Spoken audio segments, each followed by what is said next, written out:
You don't have to know everything about our community. You don't have to know all the terms. You don't have to know all the words. The learning will come to you if your spirit is right and if you are engaging with our community.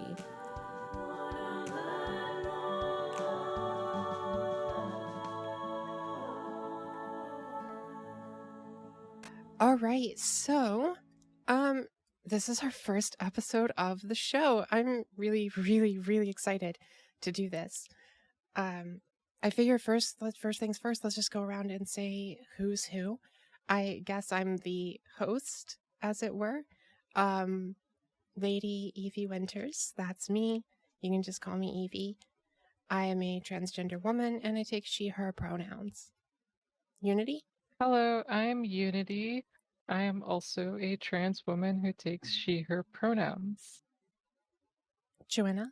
Hi, I'm Joanna. I'm one of the admins here. I'm a trans woman, she, her. Delenn?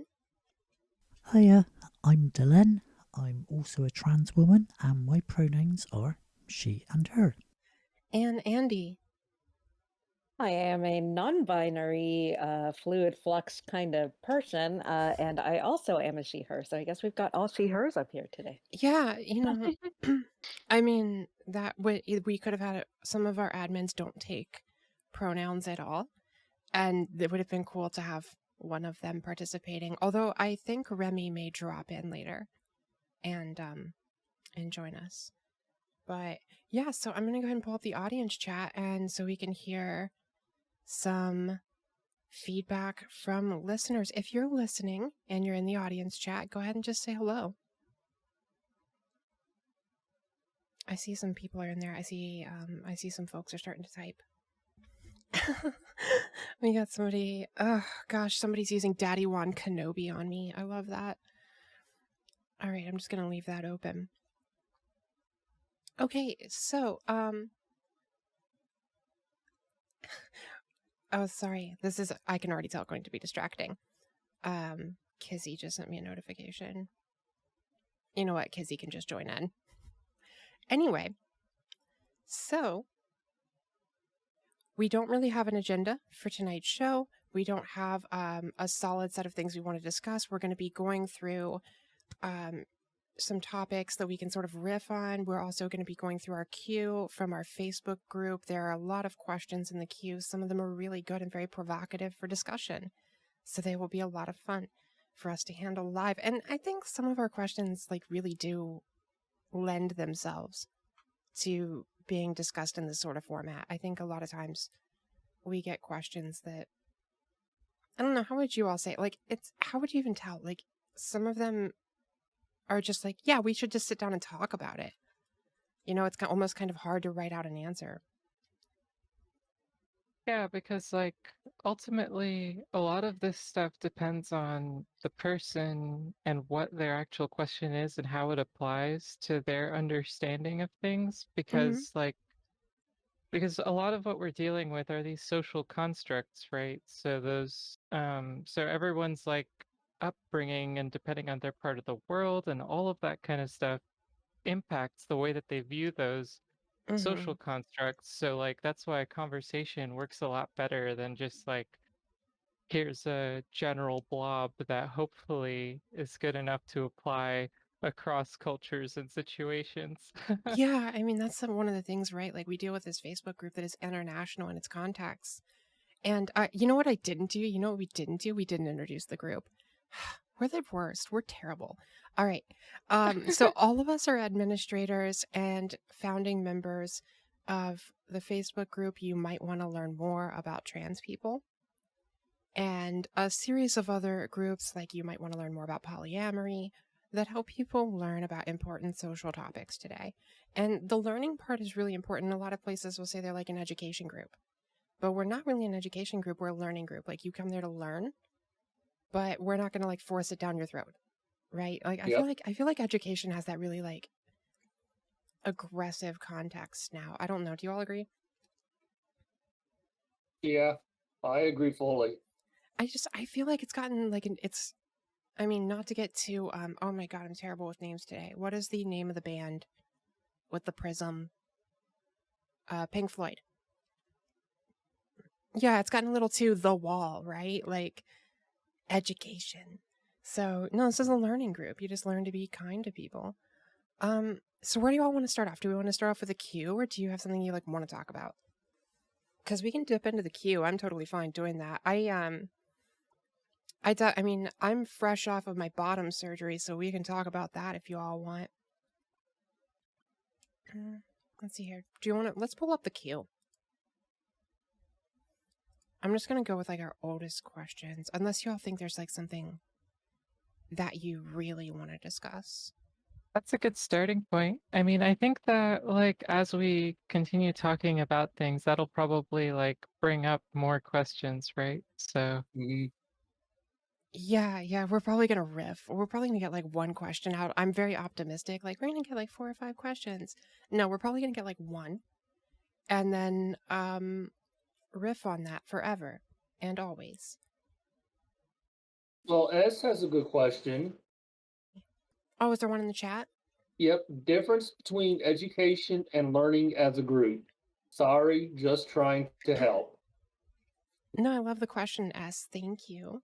First of all, love our listeners, and also S is a partner of mine, so also just love. So I mean, when I say education, I don't know. I think of education as a very top-down thing. I think that people think of education systems, and I don't really believe in that. I think the best learning people do is when it's pull, not push, right? I think education is a very push kind of thing. Yeah. Like here it is, learn it, right? Whereas we are a little more reactive and a little more responsive, but also a little more conversational. Like the whole goal is to get people to a place where they are able to learn, right? Rather than being like, here's this thing, shove it down your throat. We like, it's that expression, right? You can lead a horse to water, but you can't make the horse drink. Yeah, like thing is like education has so for some people, so many people, especially in this country, in America, has this bad connotation to it. It's like you're saying, it's a force.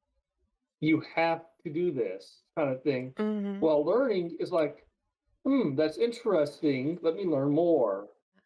Yeah, like that's why it's always about learning more. And the other thing about learning more is like you can always learn more. You can always learn more. And I Always. don't want people to I don't want people to view our groups as like a school. Like you get in, get out, you got your degree. And it's not the kind of place where we're going to like absolve you of the crap you did in some other group, or, the amount of people who come to me like privately for like lessons and have this attitude of like, hey, I want you to teach me, and I want you to teach me in a way I can sort of like certifiably demonstrate in public. Because they think that will absolve them of the bad thing that they did. Usually there's a bad thing. Sometimes it's like owners of businesses who shouldn't have tweeted the thing they tweeted. That happens a lot. But, yeah. So to me, that's where the difference comes up in like the education versus the learning aspect. Learning is like a curiosity, and you're not going to get a degree for it. You're going to be a better person. Not that your self-actualization should be the reason you're doing it, but like you will leave the situation with more empathy for experiences that do not necessarily include you. Yeah, like we were saying earlier about how education is top down. Education in a way is almost a one-way street. It's like, here, you have to learn this. While, the way we do it, learning in the group or the teaching is more of a two-way street. Yeah, totally. And that's what is needed. Okay, I see. Yeah. I agree with you. Sorry. I cut you off and didn't mean to do that. You're fine. Joanna. I have ADHD. But I did see a good question there from Kira in the chat, and I thought that might be a good one to do. Also, I love when our users in the Discord, if you're listening to this afterwards, we do have a Discord. It's a lovely place. You should join it. But I love it when users put emoji in their usernames. I just think that's pleasant. Link in the description. Yeah, link in the show notes. Oh my god, we're gonna have to write show notes. Anyway, I do see, but Kira has a good question. What makes the group unique? And I think that sort of like leads into what we were just talking about. So, does anybody else want to start? I would love to jump in on that if I can. Go for it. As a lifelong educator, so coming from the Montessori perspective, I don't see education and learning as being separate, but I also don't see them as being institutionalized. So I have a very different relationship with the word education than most of you do. But I think that what does make this group unique is that the admins have created this space where learning happens because it is a place where you can be open, where you can ask all the questions that you didn't have anywhere else to ask, and you know that you're not going to be shamed for it. And we know that shame actually impedes learning. Shame impedes growth. And so when you come into a space where you can ask questions in good faith and get answers in good faith, and then expand on them and then create an entire dialogue, then that's where learning really actually happens. I totally agree. And just to expand on that, I think it's the difference between failure avoidance and success rewarding, right? Like when our users come in and they fail at something, although I'm really not into the word, but like let's say they've made a mistake, they've upset someone, like there's been a failure, right? Something broke down somewhere. And instead of shaming them for the failure, we reward them for the successes they're learning. And I think that's wonderful. I think that's a way better approach. And the result is people learn.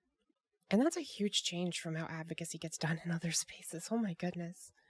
And like, it sort of just goes along with how we learn things, right? Like, kind of like what Andy was touching on earlier, like, because I used to be a teacher, and like a huge part of my education in that space was around inquiry-based learning, right? And like the idea of, you know, uh, centering things around the students rather than around, like, I guess what you guys were what y'all were talking about before, rather, with the with this top-down sort of rigid system that's like, that's not a good way to learn. That's a good way to like memorize information to repeat back for like a test or something, but like then you forget. So Oh my gosh, yeah. but like that's not a great way to learn. A great way to learn is to get real practice in real life situations where you're interacting with the material at hand and really understanding and learning how it works and making those connections in your brain accordingly, right? And I think that's something that this type of group allows people to do, because like not only are they just asking questions and getting like textbook answers repeated back to them, but it's an interactive space where like not only are they asking these questions, but they're asking these questions and having them answered by the actual people that are affected by those things that they're talking about, right? So they're seeing that we're real people and like interacting with us and getting to know us while they're asking these questions, and like, getting to know us as human beings rather than as political points. And I think that completely changes the way that the education functions. And that's for both allies and for people who are, more skeptical, right? I agree 100%. I think that thing you said about talking points, and there's this aura of teaching majority group people a way to perform that will not, for lack of any better word, piss anyone off, right? Like here's the magic incantation to say something. And that's just unwieldy and impossible as a teaching task, right? And instead, I really do genuinely believe the whole aura of the group, and our members are really amazing, are so good at teaching people to start with empathy, and the facts will fill themselves in, right? Like my sister does not know a lot about trans people, and she doesn't need to. She's still one of my biggest and strongest allies. And that's really what matters at the end of the day, is teaching that empathy, I feel like.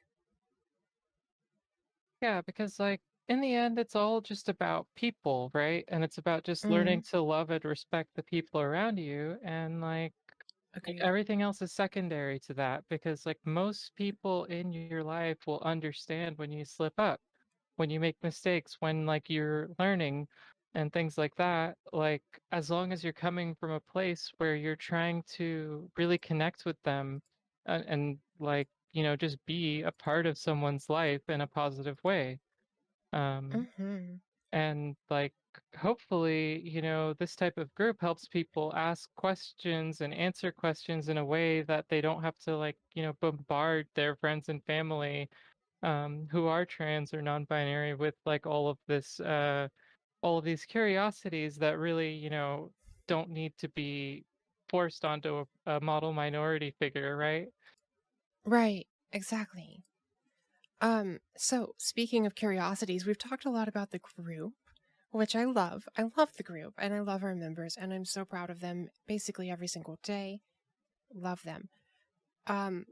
We do have a couple questions in the chat and we've got a full queue. So if y'all want to start in on that, I'm very happy to take a couple. I pinned some questions in the audience chat, but I like this one from Josh. Josh, I'm sorry, not Joshua, Josh asks, what do you wish you knew at the beginning of your trans journey that you do know now? And in parentheses, asking for a friend. Everything?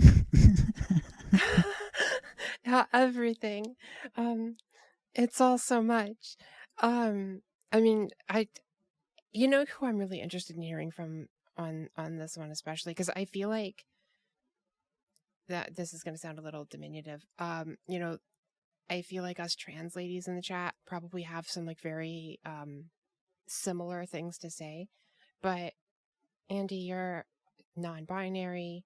Your transition does not does not look exactly the same as ours in a lot of ways. So I would love to hear your answer to that question, especially.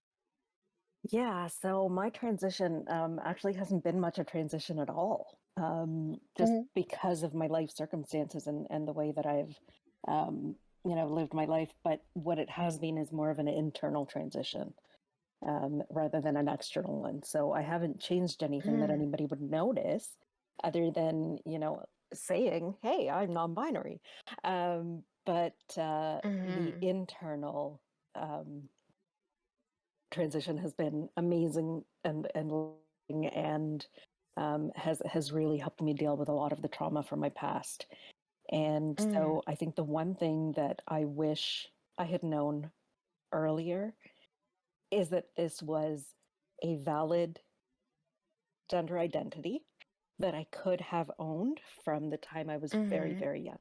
And that's really what I wish is that there had been room in my life for that exploration. Yeah, like, so I think that pairs nicely with like a lot of what I teach people in not having the language when you're younger. Yeah. And that's I do wish I'd had the language when I was younger, but I think that answers, sort of all the questions, right? Like, I mean, that's sort of all of it. A lot of it is like, well, I wish I had known. I guess, I don't know, Unity, do you want to add something? Yeah. Like, do you want to take a shot at this? Sure. So, like, I guess, like, I didn't really know, what, like, trans even was really, So, like, the way that I was taught about gender growing up did not include this sort of existence of non-binary identities, of trans identities, of how like there's a more complex social structure to things rather than just these absolutes. So I had to live in a really strange way because of that, right? And like and I guess like going into things last year, I think because I sort of started my transition in like January or so of 2020. um was, I think, like the most important things that I wish that I knew going into it was that, uh, well, one, that this is a good thing and this is a beautiful journey of self-discovery and self-love and learning to listen to myself and accept myself for who I am, rather than as like a sad thing, because lots of the, especially cisgender people in my life, were sort of seeing it as a like mourning or a death of sorts of me. And when Mm-hmm. really it was the beginning of a journey of self-discovery and self-love and caring for myself. um, and I wish that I could have seen that back then. And another Yeah. thing that I wish I could have known back then was that everything was going to be okay. Mm-hmm. And like I mean that in a literal sense too, because like there's a lot of misinformation even in spaces that are, you know, typically more progressive about these kinds of things. Um, like I was just talking about earlier that like there's a common, you know, statistic that goes around that people talk about, that like trans women of color have like an average lifespan of like 35 or 27, depends on whoever, you know, is saying it. But like there's no data behind that. Mm-hmm. It's not true. We're not getting Right. murdered all the time. Like, yes, there is a huge problem with violence and with hate crimes and with all of that stuff. Like, Yeah. but like a vast majority of us are not going to be murdered. A vast majority of us are not going to die. Um, at least Mm. not that way, and not that young either. And there's many, many Mm. older trans people.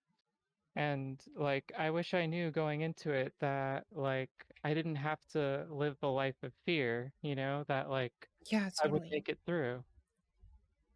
Yeah. I do want to touch on a thing you said, which is you brought up some statistics that people commonly use about trans people. And I just want to caution our listeners that most statistics you hear about trans people are not good. They're actually very bad. And the reason they're very bad is because the definition of like where the cutoff is, who qualifies as trans in the eyes of that survey, or however you do, is going to change the numbers that are available. But a lot of people, especially in statistics involving death, just completely go unreported. You know what I mean? Like the numbers are so awful because we have no consistent social knowledge of how many trans people there are.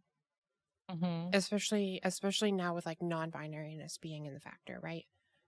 You know, when a lot of those statistics were sort of set up, a lot of that comes from like a very binary view of trans people. So, And generally speaking, a hyper focus on trans women and like a total mm-hmm, erasure of trans men, right?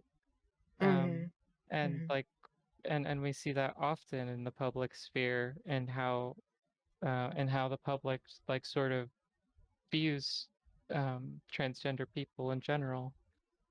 Yeah, I agree. Let's see here. Do Joanna, Delenn, either of you? What I wish I'd known going in advance is how strict the gatekeeping was when I started 10 years ago, and how long it was going to take to transition. Because I went in wrongly thinking that I'd transition in about 3 years, and to get bottom surgery took 7 years. And I'm still having to save up for facial feminization, so it's a very, very long process in the UK. Right. And Dylan, I want to ask a question here while we're on here. We've never talked about this, so this may not be a great question to ask you. As somebody in the United States, as somebody who was able to go one state over and have access to like world quality healthcare in my transition, being online with other people who had access to the same sort of medical care and so on really didn't impact me or modify my expected timelines. But I imagine if you're in the UK, it probably feels different to see all these folks in the United States who can get access to that care, just sort of rushing through the system. And I just didn't know if you had any thoughts about that. There is a certain amount of jealousy for how quick and easy it is. I try to temper that by reminding myself that there are people in America, in states, where it is unbelievably difficult and can be harder than it is here in the UK. I have seen jealousy from other trans people in the UK over how seemingly easy it is for people in America to transition, and there is a lot of underlying resentment of our UK gender services, which can spill over, and others can start feeling the backlash in other areas. We just get so frustrated with it. I can imagine. Should have done is look at the source of the anger, and that was the gatekeeping. Being told I can't have hormones because they didn't approve of the name Delenn. So I had to pick something different. I was then denied hormones for turning up at an appointment wearing jeans. Then I was denied for not wearing makeup. I had to go back with a letter from my dermatologist explaining that I couldn't wear makeup due to my eczema, and that was all in the first year and a half of therapy. Oh my goodness. That is beyond ridiculous. Like the gatekeeping. The gatekeeping's not as bad now because they did drop some of it, but there are still therapists in our UK system who are holding on to old rules as hard as they can. And they're going by outdated 60s or 70s ideas of what it means to be a woman. You must wear a dress, you must wear makeup, you must present yourself this way, and you must have, as my first therapist said, an age-appropriate name. Which by him meant you had to look at names from the decade you were born and pick from that list. That is positively brutal. That is so brutal. I don't think we had ever talked about that before. I'm so glad I asked you. I mean, I'm not glad you went through that, but I'm really glad that I asked you that. That's very wild. 'Cause, I mean, That's so, yeah. I mean, I'm going to sure, hit a button here. I may break something. Hold on. I'm sure there's a lot of women in that work for the gender services, that cis women that don't wear dresses, that don't wear makeup and things on a regular basis, yet they're insisting that a trans woman do that. It's like, Which is sort of like a huge like part of like this this conflation between the gender identities of trans people and their gender expression, right? Where like when when cis people go outside of the norms for their gender, it's just, you know, it is what it is.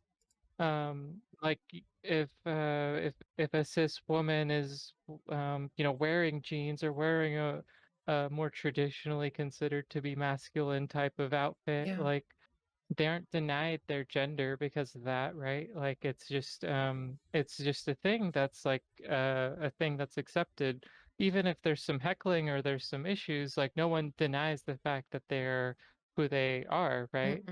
But for us, it's like, you know, if we don't like for you know, trans feminine people especially, like, you know, if you don't exude femininity all the time, then like then suddenly it's like, well, you know, maybe you're not even really a girl anymore.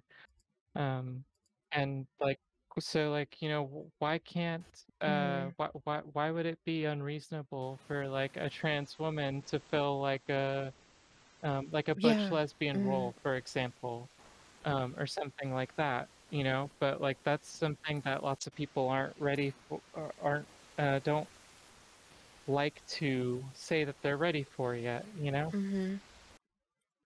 I agree. Gosh, that's such a good topic too. I was just going to say, I've completely lost count of the amount of cis women who, when I've told them about this kind of gatekeeping, they've always responded with, I don't wear makeup. Am I not a woman? it's a huge double standard, and it Yeah. needs to go. That's so positively brutal. Do you all care if I like take a shot at this before we move on? Okay. Oh, Joanna, we didn't get you. Do you want to talk about your transition? Well, I want to say, no, not about transition, but I want to say about what we were talking about with Dylan and everything. It's like, what was I thinking? Like, also, sometimes it's a safety thing about not wearing, like for a trans woman, wearing women's clothing or makeup and everything in public for a while until, after they start Right. transitioning, until they start, blending, passing some, they might not want to Yeah. do that, which is understandable, Yeah. you know? Yeah, for that clinic I was going to at that time, I was having to have 2 hours to get to and from the coach station, 8 hours in total on a coach, 2 hours on a bus going backwards and forwards through London, and this was at a time when I wasn't even close to blending. I was being told to wear makeup, a dress, heels, and really dress myself up, and it did lead to instances whilst travelling to and from my appointments. So, like, I want to contrast that with my experience in transition, because I did the total opposite you did. I made a plan. I called a doctor. There's an informed consent clinic in Baltimore called Chase Braxton. A lot of trans folks use them. I went there, I filled out some paperwork, and I had hormones the same day. So all told, that process took like a month and a half, 2 months. I did not start dressing feminine until Pride of that same year. So that would have been 2, 3, 4 months later. And I wasn't full-time in feminine clothing until the end of the summer. And I had been taking hormones that entire time. Like, I let my body lead the way in my transition because I didn't feel safe to dress or perform my gender while I wasn't at a certain degree of, like, we can say passability, or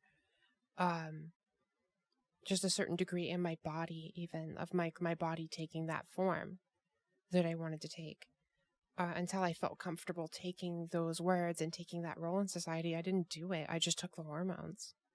So it really, like, it's just so heartbreaking, because, like, if somebody had told me I couldn't have hormones until I dressed the part, I don't know that I would have transitioned. And not to say that my transition hasn't been the most important thing that has happened in my life. It's been amazing. But I was terrified, and anybody else in their right mind would be. So, like, that's so brutal, and I'm so sorry for the situation y'all are in.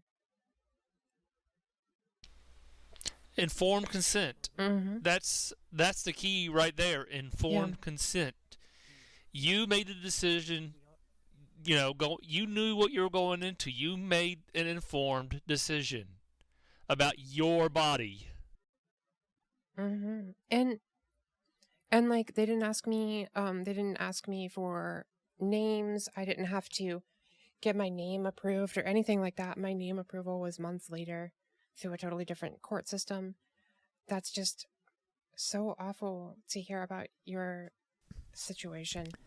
We are lucky that the gatekeeping started to be reduced about 4 years into my transition, and that was when they gave you the option to request what clinic you went to. So at that point, I chose to go to a clinic in the southwest, where they are much more progressive.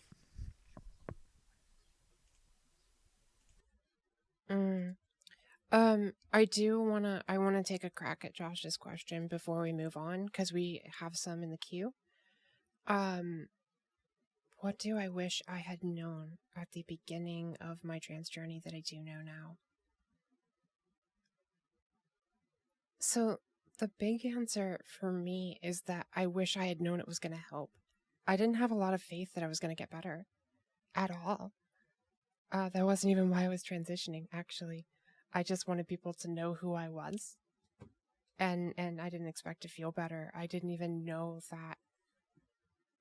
I have an autoimmune disorder, and a lot of my life has been doctors telling me, well, we're going to try this, and then it wouldn't work. My pain would not improve. So I sort of expected transition to be like that, like I was going to go through all of this work and put myself at risk, and it was going to do nothing for me. And the truth is that it was way the opposite. And if I had known how much it would do for me, I would have done it the moment I turned 18. Or if I had had the language as a child, I would have tried to do it sooner. So that's the big one. If I were going to ask about something specific, I wish I had known how much of a difference the hormones could make in my appearance. I did not have strong expectations there. And I'm still shocked every day I look in a mirror. I'm like, how did I go from A to B? Yeah, You know? your A to Same B, your here. before after photos are amazing. It is amazing what Yeah. hormones can do for some people. Yeah, and I know that's like good genetics, right? Oh, I say good genetics, but hashtag Italian. But I know that that's like a blessing I get from my genetics, that I wasn't too tall to be like blending, that I wasn't too wide in the frame, that I was a very, except for my musculature, a very effeminate framed person. And I benefited a lot from that. The muscle just melted off, though. I can't believe how much the muscle melted off. Let's see here. Okay, smooth transitions. I'm into those. Oh, while I'm looking for the next question, have you all seen the new Bo Burnham special? I have. Oh my gosh, I love it so much. Welcome to the internet. It's probably my favorite thing. I love the white girl's Instagram, or white woman's Instagram, very much. I hate how much I'm in it. Like, I'm white, but I didn't know I was that white. You know what I mean? Like the one with the like hood and the snow and blue eyes. Yes, like that is literally me. I've literally taken that exact photo. So that was a call out I didn't really ask for or want. Okay, moving on to the next question. Let's see here. I think I would love to talk about one of Kirsty's questions. Kirsty asks, what is one aspect of transition that has brought you the most joy? And I think that's fun. So who wants to start?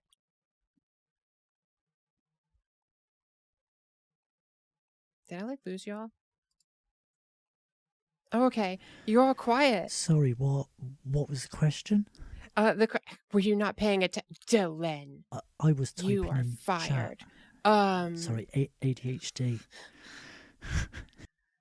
All right, we're gonna send Dylan. We're sending you two things. We're gonna send you a microphone, and we're gonna send you some fidgets so that you can stay. You can have something to fixate on while you're talking. Let me read the question again. The question was, what is one aspect of transition that has brought you the most joy? Do I need to do this in a game show voice? Like Jeopardy questions? Go for it. Yeah, you can do this like Jeopardy questions. The answer is,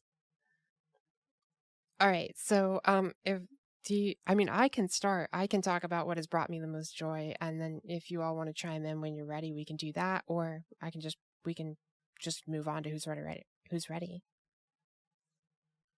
All right. So the thing that has made me most happy in my transition was probably the day I got my name change approved.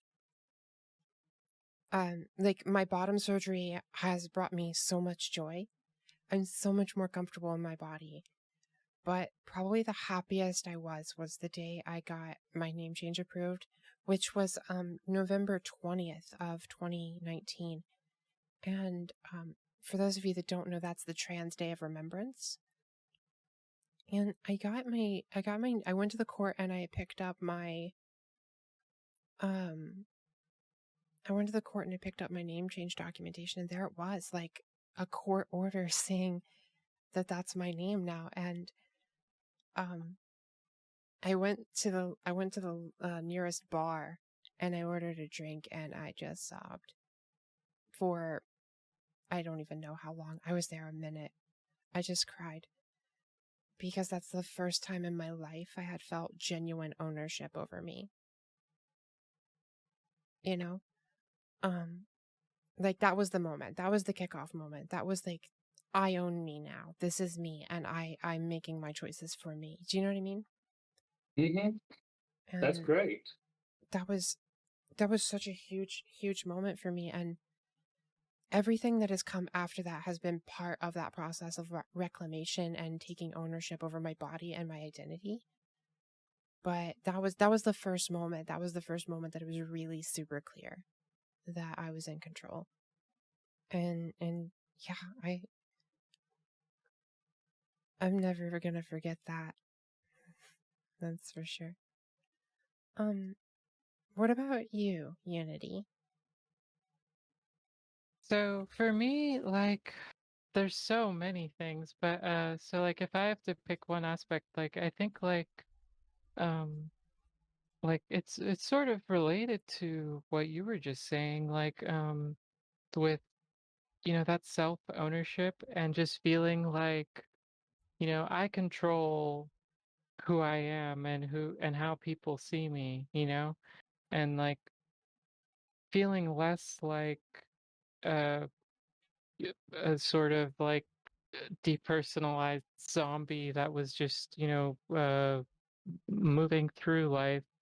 Now it's like I'm expressive and I'm out here and I'm doing things and like and just you know th- the, not all of it is from transition, right? But like transition is sort of like a part of this much larger process in life of self-love and self-understanding and self-care and um like self-actualization rather, where like not only are you accepting and moving forward with like your gender identity or but like in my case especially, it's also focusing on my mental health and focusing on all of the other things in life that I had neglected to try to blend and be like what I was supposed to be and Right, sort of instead who I really am and who I want to be. right. I love that for you. I think that's so great. Thank you. Does anybody else want to chime in on this question? Not everybody is obligated to answer, but if you have something to say. Yeah, I'll chime in on this one. I was tempted to say my happiest point in transition was waking up from surgery, and it was an amazingly happy point, but I think the happiest point was the day after I started taking hormone tablets. I expected the effects to take weeks to even start happening, and I woke up, I went about my business, and then after an hour I suddenly realised that I hadn't instinctively run straight for the bathroom to scrub off the male stink that I hated so much. And I was so amazed that overnight I no longer smelt male, and that was one of those things that made me feel physically sick at times. Having that disappear so quickly was a really emotional experience in my transition. Yeah. Yes. Oh my gosh, the smells. In transition. The smells. I was really surprised how different I started to smell. Immediately, very quickly. That was probably the first thing that went. And then I noticed my skin starting to smooth. Was the other thing that I noticed really quickly. It's amazing how much smell plays into things. I'd never really thought about it before transition. Nobody's like, man, I want to transition so I can smell better. You know? Smell is Yeah. huge. Smell was big for me even before transition, like especially in like my partners and friends and all that kind of stuff. I've always been really keen to picking up on people's scents and like sort of associating those with people and like that kind of thing. So like I don't know, the smell and like the soft skin. Yeah, totally agreed. Those were huge for me too. You know what was one thing that I really noticed in my transition, and sometimes I still notice it now. And you all can tell me if you're on HRT, if you have seen this. Your hands. Did your hands change? Like the shape of your fingers? It's like something you can't quite put your words to, but like they seem smaller. They seem more slender. Slender, yeah, smoother. Yeah, I did not expect that. Well, at my age, they're not smooth as I'm getting wrinkles with age. Oh But dear. they're definitely more slender.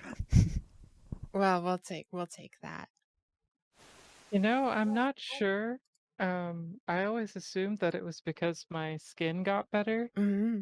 that's what I was noticing, because especially before, like I had more skin issues and nail issues and like just general dermatology issues that like for one reason or another went away with the HRT, because I guess estrogen is good for the skin or something like that. I don't know.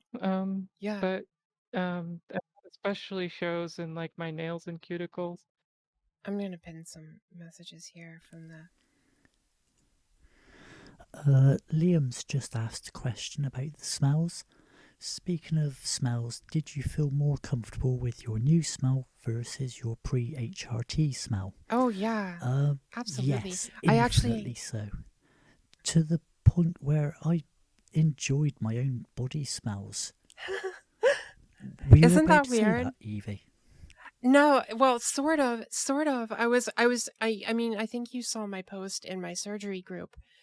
For listeners, I have a separate group where I'm educating specifically about my surgical processes because one of my my bottom surgery especially is new, and I'm, as best as I can tell, probably in the first 100 to 200 trans women in the world to have it.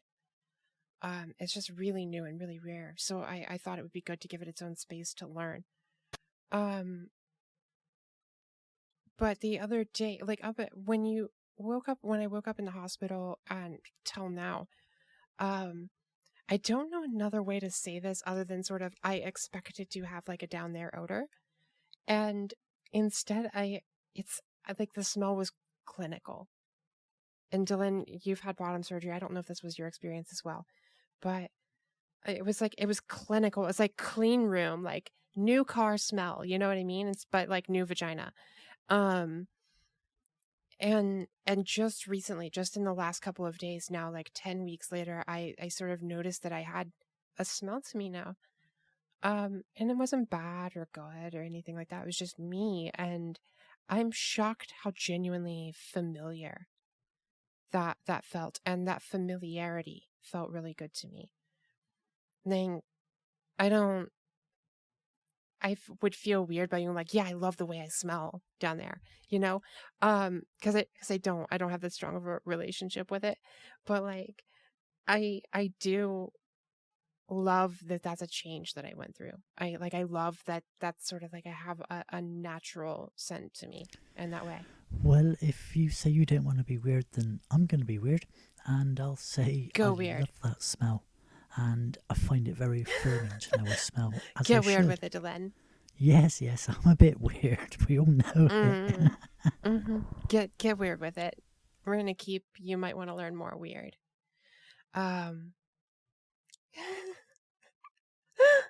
Yeah. So, Joanna, I know that your transition has sort of been maybe a little bit different in a lot of ways. Has there been like a part in your transition that's like made you like really happy? Like if the answer is no, that's a valid answer. Well, I'm really not in a place to transition at this time, Mm-hmm. other than online Right. in certain situations. So it's really hard to say. Let me think a second. Okay, well, while you're thinking, I'm gonna bully Andy. Wait a second, I have an idea. Okay, give me your idea. One thing that made me really happy, was really affirming. Mm-hmm. Was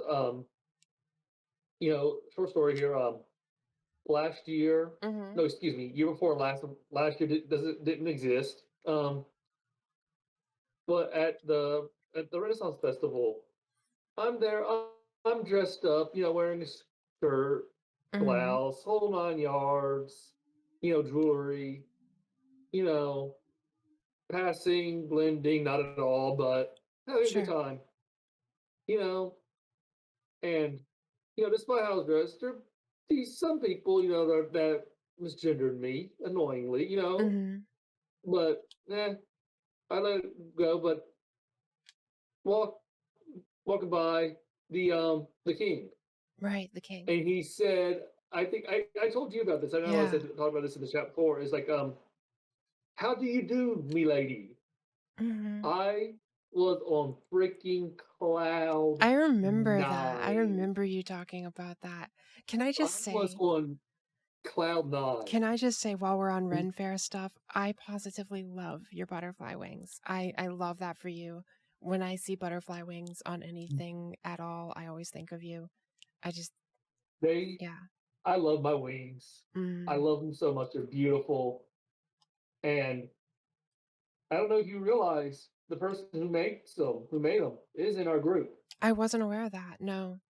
I added her to the group a while back. Oh, I love Because that. I always love when like there are these real world connections with people in the group. I'm trying to think of she's exploring her gender last I understand. Well, You let's keep But that's all I'm gonna say. yeah, I was gonna say let's keep it at that level of vague. Yeah. Because we don't But she want to out said anybody. that in the group before. Okay. That's why I was okay saying it. Yeah, I just want to make sure because there's a certain amount of like anonymity because this is going to be published outside of the group. So I want to make sure we're respecting folks' anonymity. Good point. That's okay.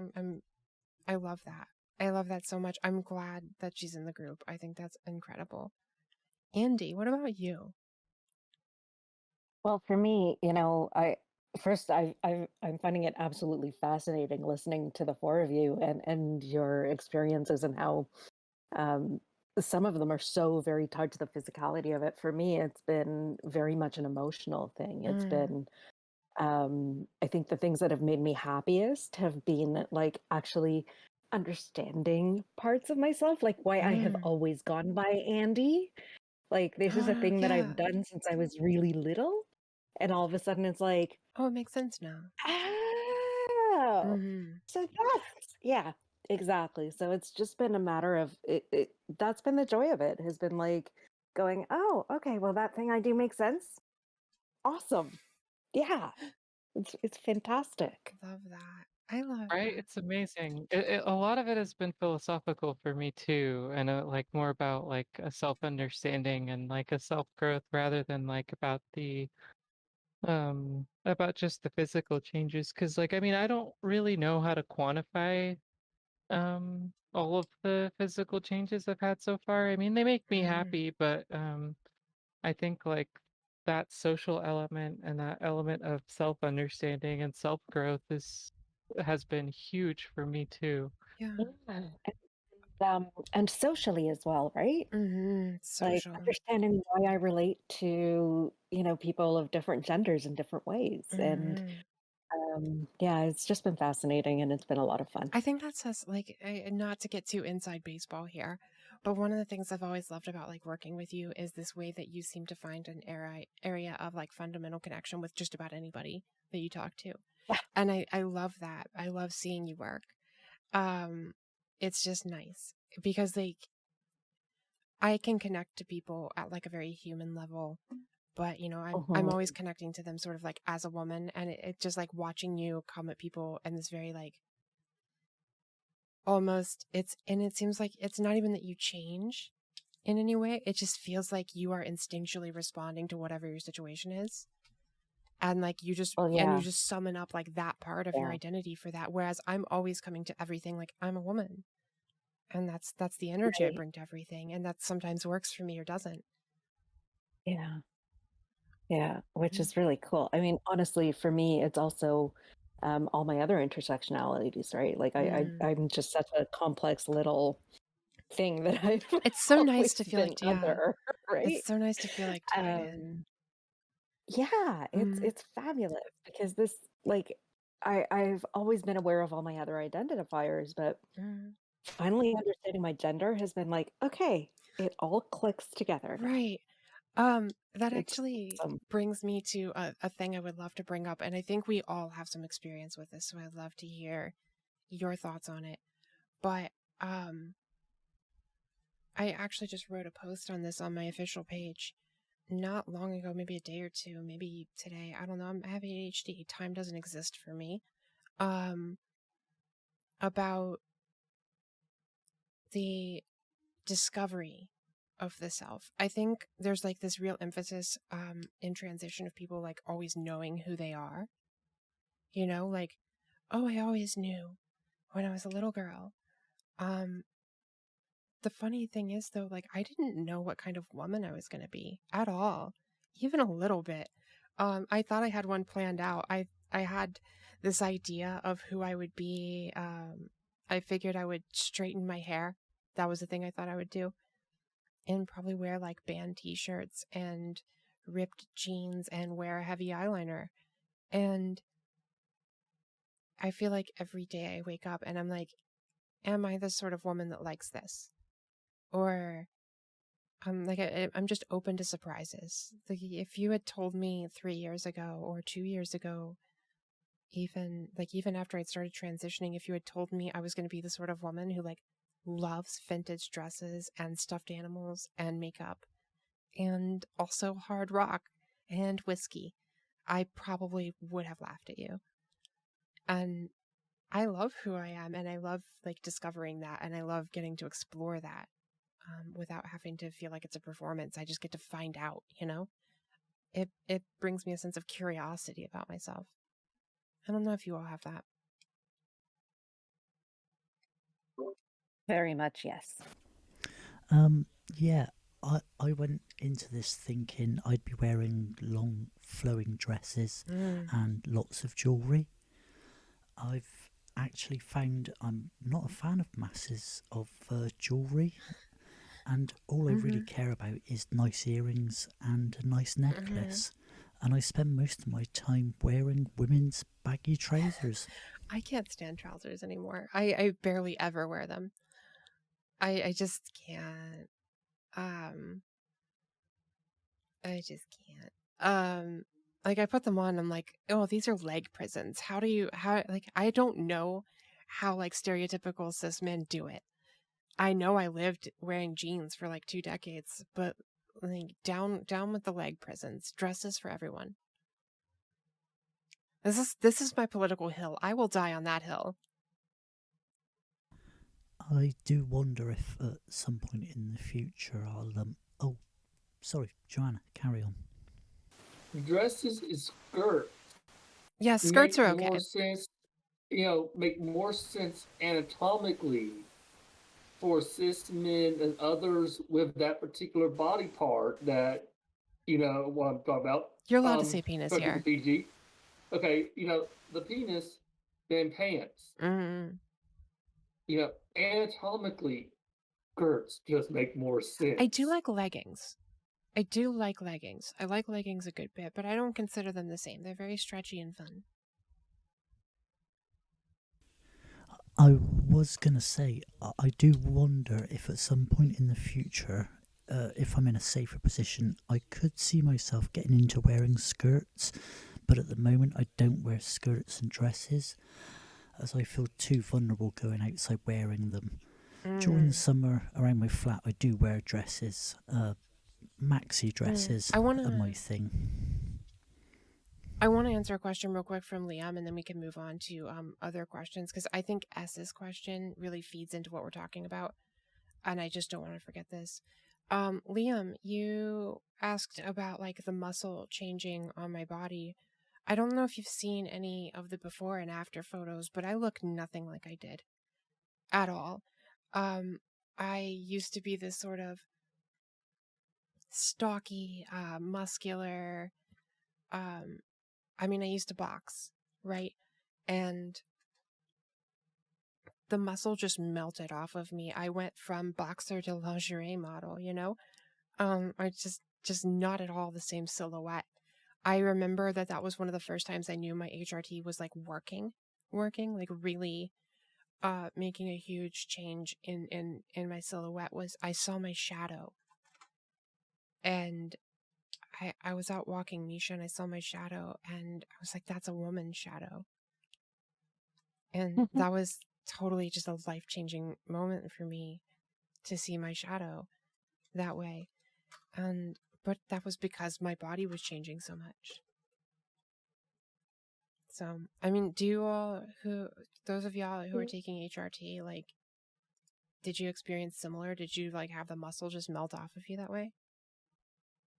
So for me, the muscle did melt off, but my muscle wasn't very visible to begin with. So, so that was more of just like a strength change. The pickle jars. Like yeah, like opening things and like all of that kind of stuff is more difficult now, but like where like my fat deposits have changed a lot. Oh, yeah. And that has changed my shape quite a bit. Yeah. But I was not very muscular before, but I have definitely noticed that like the little muscle I did have is not there anymore. Yeah, I'll tell you all this. Early in my transition, like before my transition, I had a lot of jars of things. Pickles. I love pickles. I love them before I transition. I still love them. I'm having to like lay off the sodium a good bit right now because I'm still healing from surgery.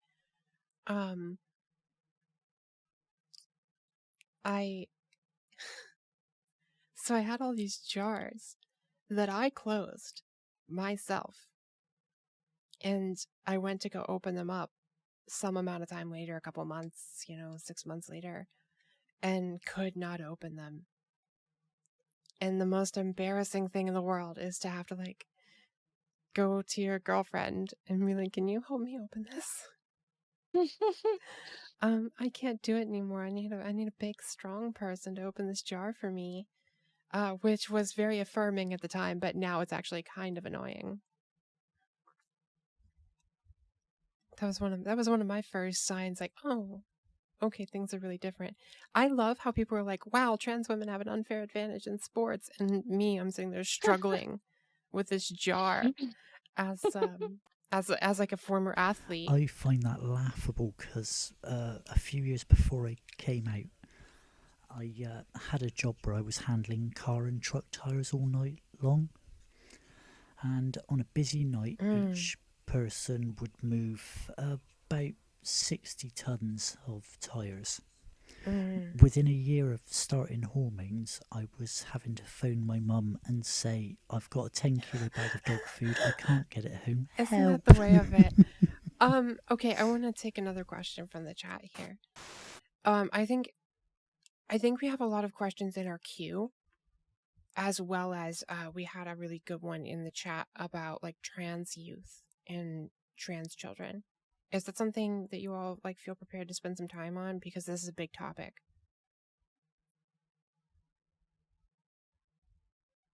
That was me asking, by the way.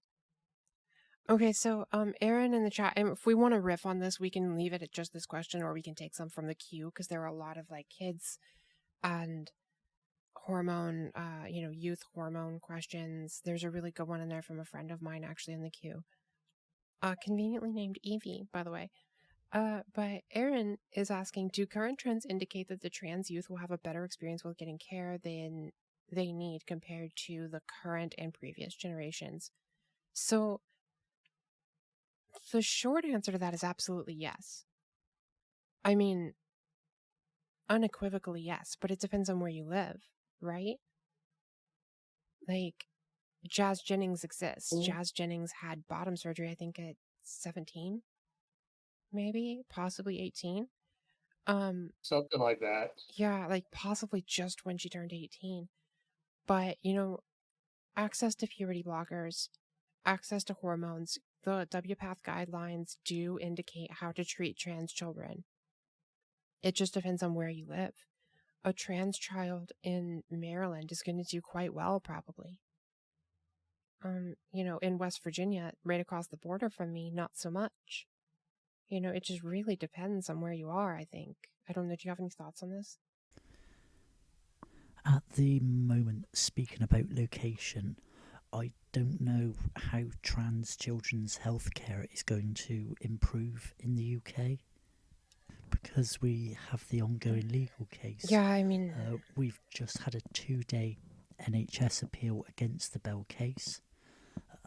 We're probably not going to get an answer for a couple of months. And even if it rules in favour of the NHS to reopen being able to get trans children onto blockers, we still have the massive issue of waiting lists. Many of the trans children going into the Tavistock clinic are timing out and then having to go onto waiting lists for the adult clinics to get their treatment, by which time it's just far too late. Yeah. That's so, you know, I'm very positive on a lot of things in healthcare systems around the world, but this is one of the few times that the American healthcare system really delivers. It does, absolutely.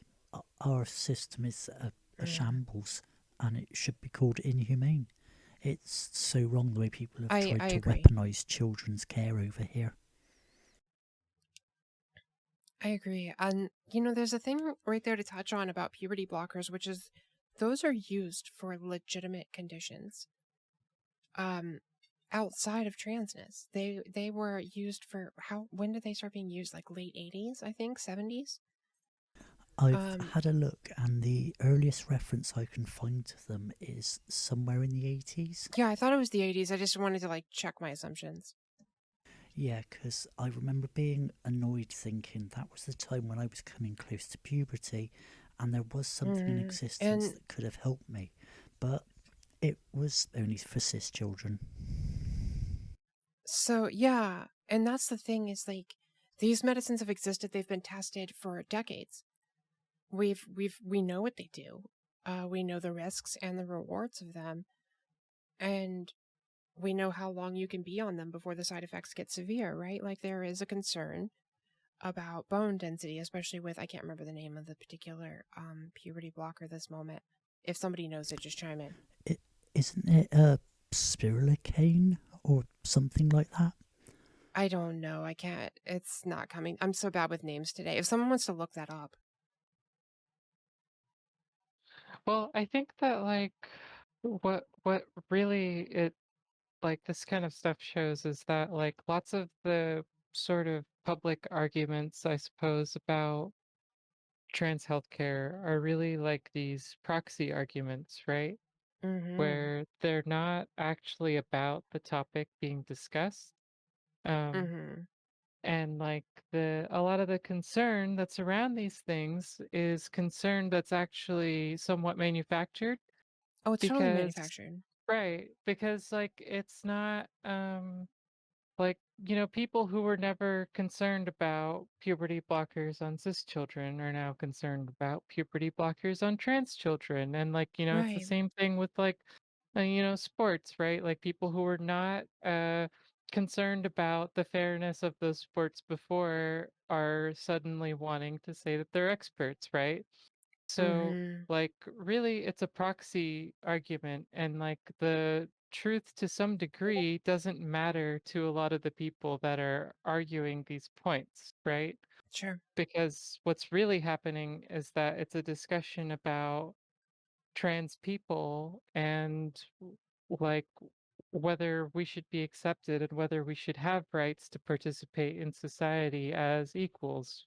And like a lot of the concerns and arguments that are about us or around us are just proxy arguments for that, for and not really about those particular things in question. I totally I agree. And you know, even to take it a step further, a lot of it, I think what it comes down to is that each one of these topics is what I have 2 degrees that are relevant here, English, history and political science. And you see this a lot. We saw this with the with the abortion issue, right? Nobody cared about that until they cared about it. And it was completely manufactured as a political weapon. especially so in the 70s and 80s.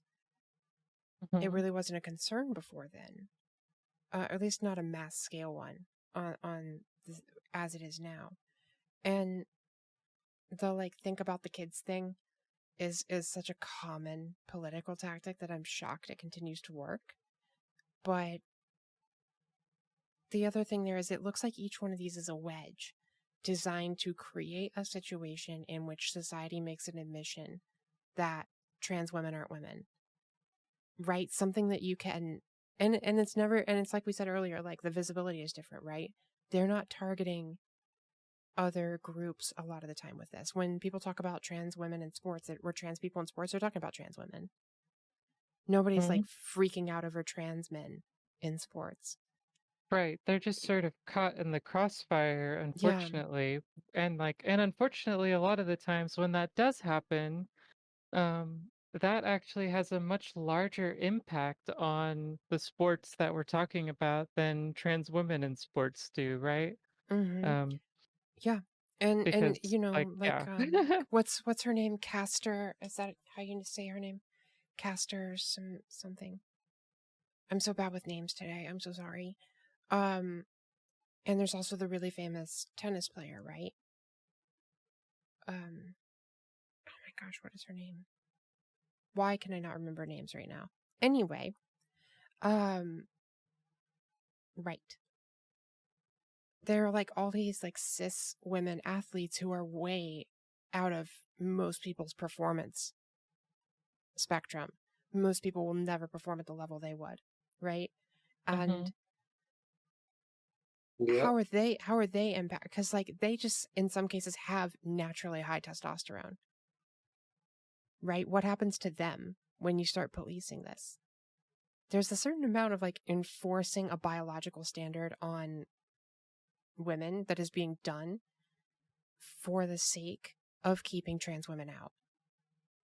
You know, Anything, all this stuff to, you know, trying to keep trans women out of certain places affects many, many, many more cis women than it ever will trans women.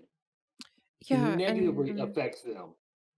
And in particular, I want to mention that that these things also target women of color because there's a sort of degendering and a masculinization that's an effect of women of color, right? In general, including cis women of color. And like you see that all the time in the media and in the public perception of major athletes of color that are it's not even women, just right? athletes.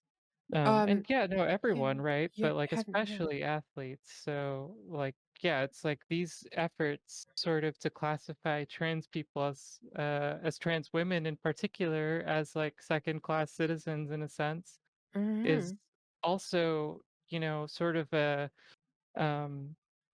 subset of white supremacy in a way, and a way to enforce those gender norms that, you know, have been put in place. So yeah. Well, and you know, you as you were talking, I was thinking of like Megan Thee Stallion and a lot of the conversation that comes up around her. There's so much conversation online insinuating that she's not a real woman. Air quotes for those of you who can't see me. Around those words. A lot of people implying that she's trans. And it's just brutal. And like this enforcement of the cis standard leads to this sort of witch hunt idea of sort of like, we have to root out the trans people. We have to be able to see them. We have to know who they are. Do you know what I mean? Being able to spot the trans person is an increasingly common little game. Or even just spot the masculinity in a woman, right? Quite a good example is one of the women that does trans awareness training with me. She's actually one of the highest ranked trans footballers in the country. She often brings up in the awareness training that the other teams almost always find out in advance there's a trans woman on her team. So they start trying to pick out the trans woman. She always says she feels so sorry for the Goldie, who's a friend of hers, because she's the cis woman they single out and think, you're the trans woman. Because my friend who does the training with me, you wouldn't know her apart from any cis woman, because she blends so naturally. And that's happened with me. I have been, I will never forget the time this happened. I was at, it was after a support group. I work on the leadership board of a local, no, it's not a support group. Sorry, we do not call it that. It's just a get-together group. And we had a new woman join us, and she was several months into her transition, medically speaking. And so like she was starting to show, especially in her chest. And she was new in town, and we went to a bar afterwards because she didn't know her way around. And I was like, well, I'll help you get home. And we stopped at a bar, and the bartender correctly gendered me the entire time and insisted on calling her sir or, asking about he and him.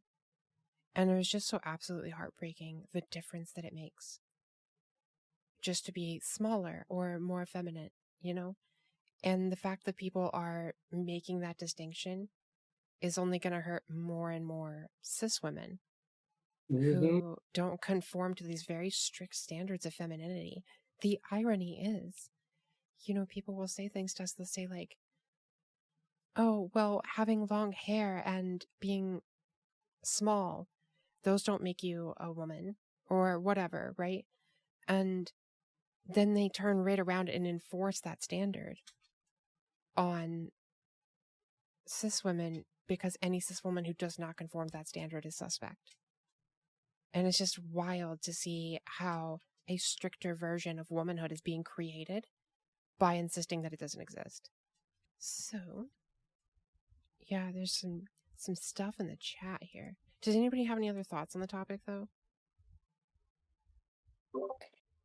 Yeah, actually, I wanted to, what you just said right there, about how it impacts cis women. So I lived most of my life as a cis woman, and I still present as a cis woman, and I have always felt that, and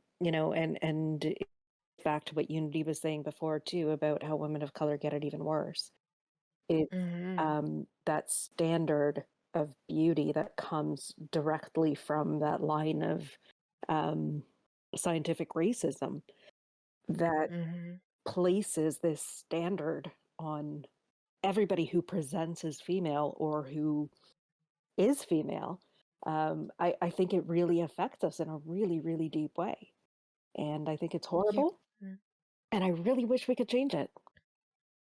And the thing is that, like, how do I want to put what I'm about to say? I know that my long hair and thin waist and general curvy appearance and so on help me to code as feminine. I know that. And I don't like it. It's not that I don't want to have these character appearances.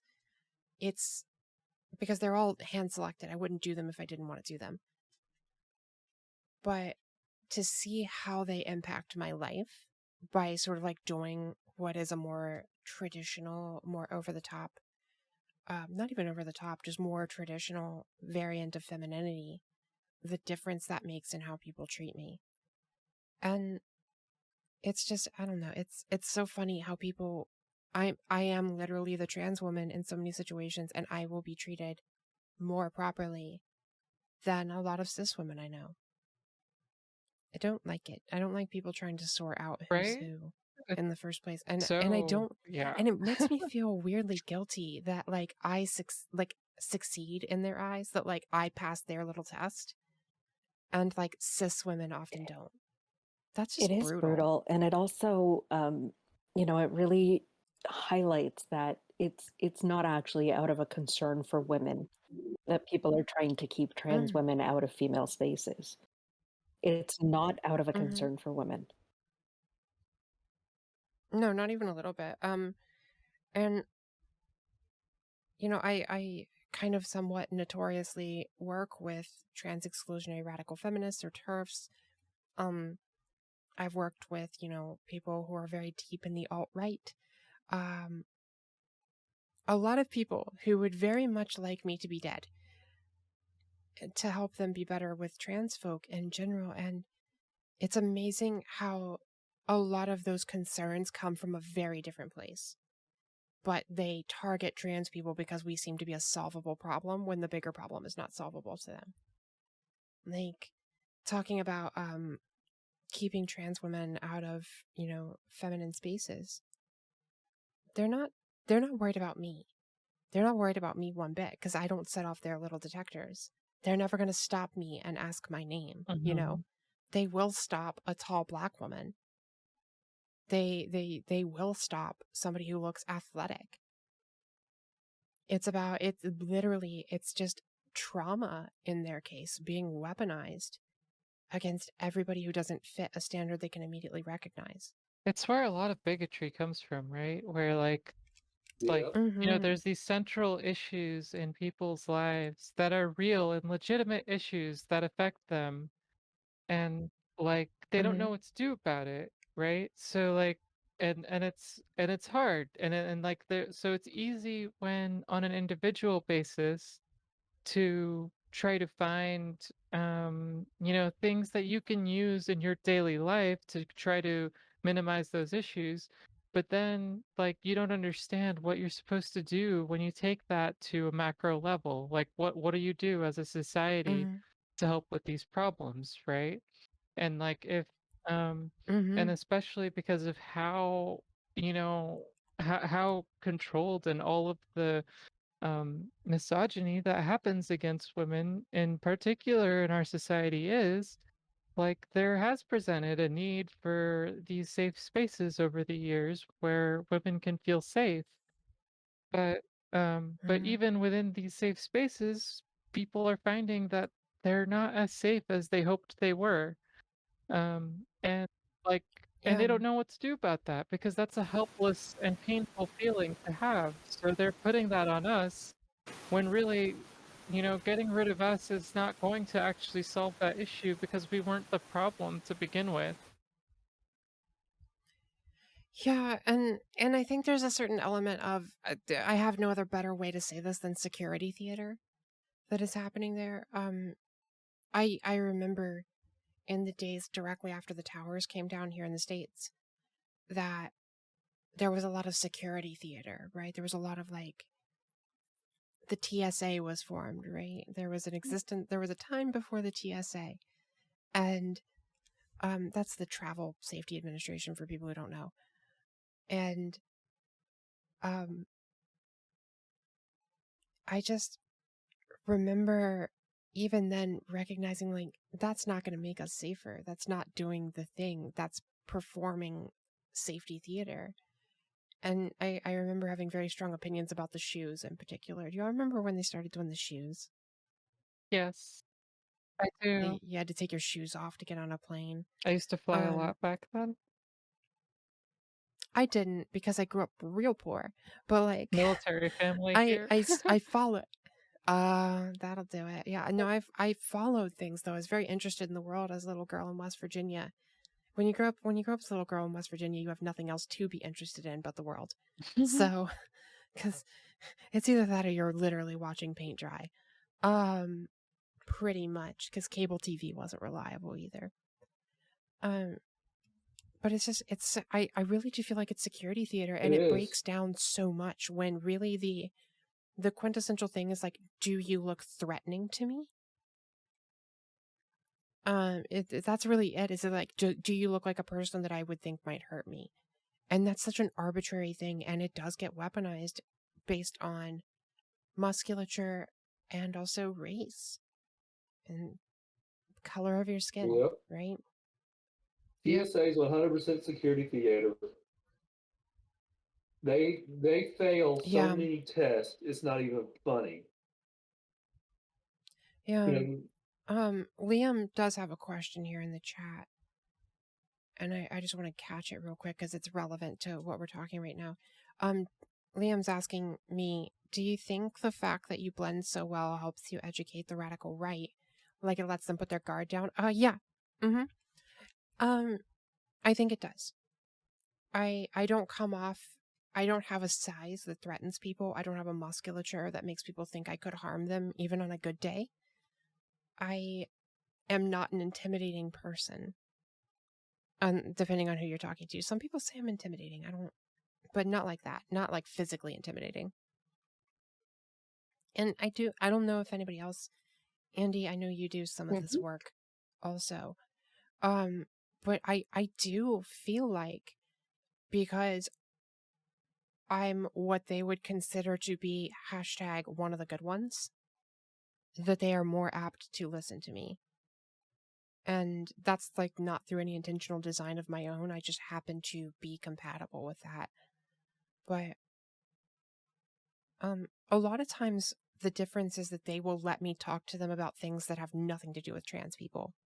And normally it stays on topic, right? Normally they want to talk about trans people and I'm like, nah, we're going to talk about something else. And then they start to see me as a person and as a woman. And that's usually when we break through, is like when they can sort of acknowledge my womanhood. I don't know if you have anything to add to that, Andy. No, it mirrors my experience quite accurately. For me, it's not my gender that they dislike. It's my Jewishness and my Mexicanness more than anything, especially the Jewishness. And it's always been about that. It's been about connecting human to human, because once they know your name, once they know what you love, and once they know, what you don't love, like once they see you as a human being, then it's much harder to hate you for being a part of a group. That's right. There's the core part, I think, of a lot of de-radicalization, but also like that needs to be expanded into the political sphere. It's like humanizing trans people and getting control of the narrative, because right now we're just whatever they need to be scary. They just invent a new trans person for everything, Which, like, so I'm sorry to interrupt, but like, I will No, say go for that it. like, it's not only something that's being done by people who are anti-trans and who are on the right side of the political spectrum, right? That is something Oh, no, that not at all. the left and the center is also doing. Um, and they're doing it in different ways, right? Like earlier in the podcast, I had mentioned about like some of the false statistics that go around. Like lots of those statistics and traumas are weaponized by the by the left, especially to make this argument about how how evil or how wrong the right is, or how someone else is, when like those people in particular who are saying these things might not even know anyone trans and might not have any experiences with actual trans people, and are using us as a sort of political talking point that they can argue with conservatives about, right? So Yeah, we become a theoretical concept. we're like this theoretical concept, and like and we're and that's like that's a huge problem with is that we are, like you said, a narrative rather than just people. And even to expand on that a little bit, I recall that there was an exchange with somebody like very important in my life when I was very young that really taught me a lot about treating people as people, which was I was at a Toys R Us. I remember I was at a Toys R Us, and I always used to go and pull things off the shelves, as small ADHD children do, to play with them, to see which ones I wanted to like bring home. And I did make a mess of things in retrospect. I pulled a lot of things down and had them out. And I recall that the person who was with me one time said, well, you don't have to pick that up. That's somebody else's job, right? They get paid to do that. And since then, like I worked in the service industry for a very long time, and I just wish everybody could have the experience of working in the service industry. Oh, But also, and that's, amen. yeah, in that exact same way, I wish everybody could learn to have empathy for that experience. I really do feel like I would love to create like a buddy program for like in order to be anti-trans, you must first know a trans person, you know, genuinely know a trans person, like, you know, some programs to produce familiarity, because usually a lot of the criticisms don't hold up once they know trans people. They tend to melt off very quickly. The online, and it doesn't help that the online method of discourse really does breed a certain form of radicalism in conversation. It's very easy to just take up your points and be angry. And a lot of people are not skilled at arguing online, first of all, and they just escalate everything. So there's a certain amount of like, this could have been avoided, and this person could have had a good experience talking to trans people, which I think is a big part of like why the group exists, right? That just doesn't need to happen. And a lot of it's just people are totally not prepared for this level of like universal connection, while also not being given the skills to practice online empathy. And to add to that, Evie, I think there's a lot of talking across each other. Because when you don't know trans people, you don't understand the language in the same way. And so some of the words we use within the community, people are weaponizing against us outside of the community.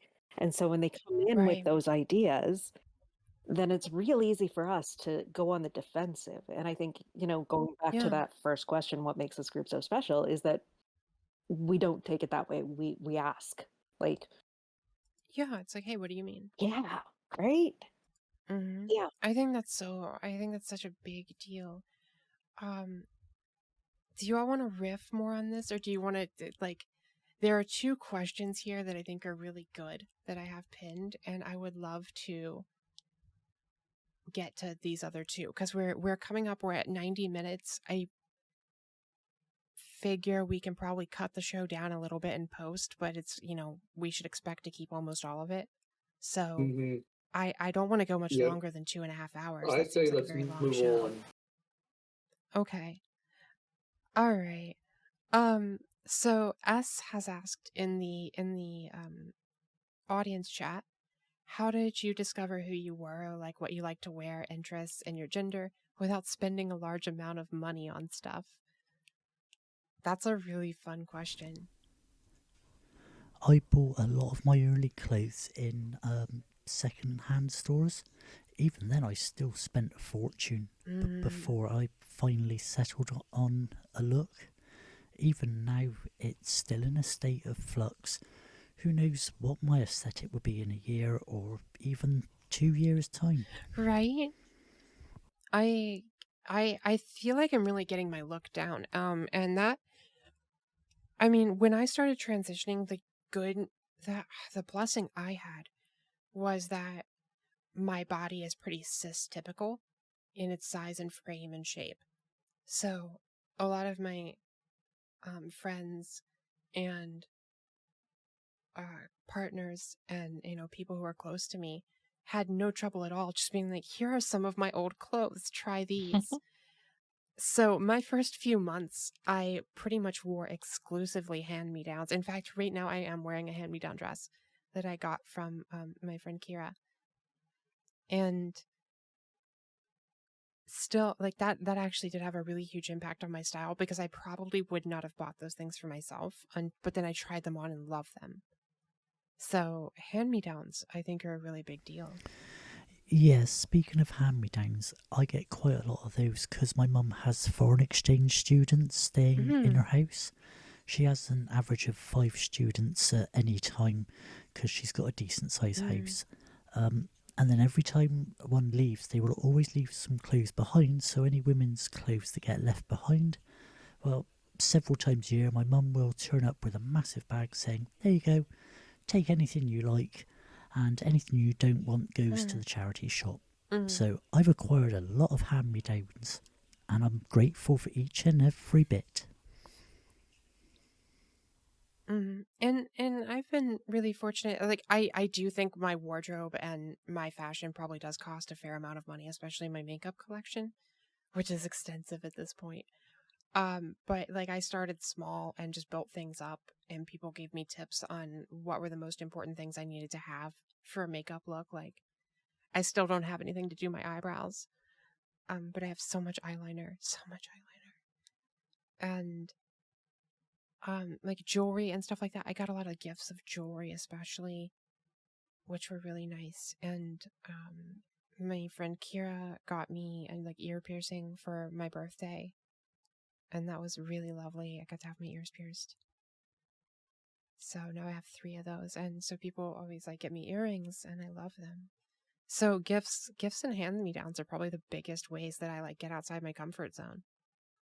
So this was actually really difficult for me because so I'm very tall and I'm a bit chunky too, so I don't really have that perfect, I don't fit well into the sizes that are, made because I'm 6'3", right?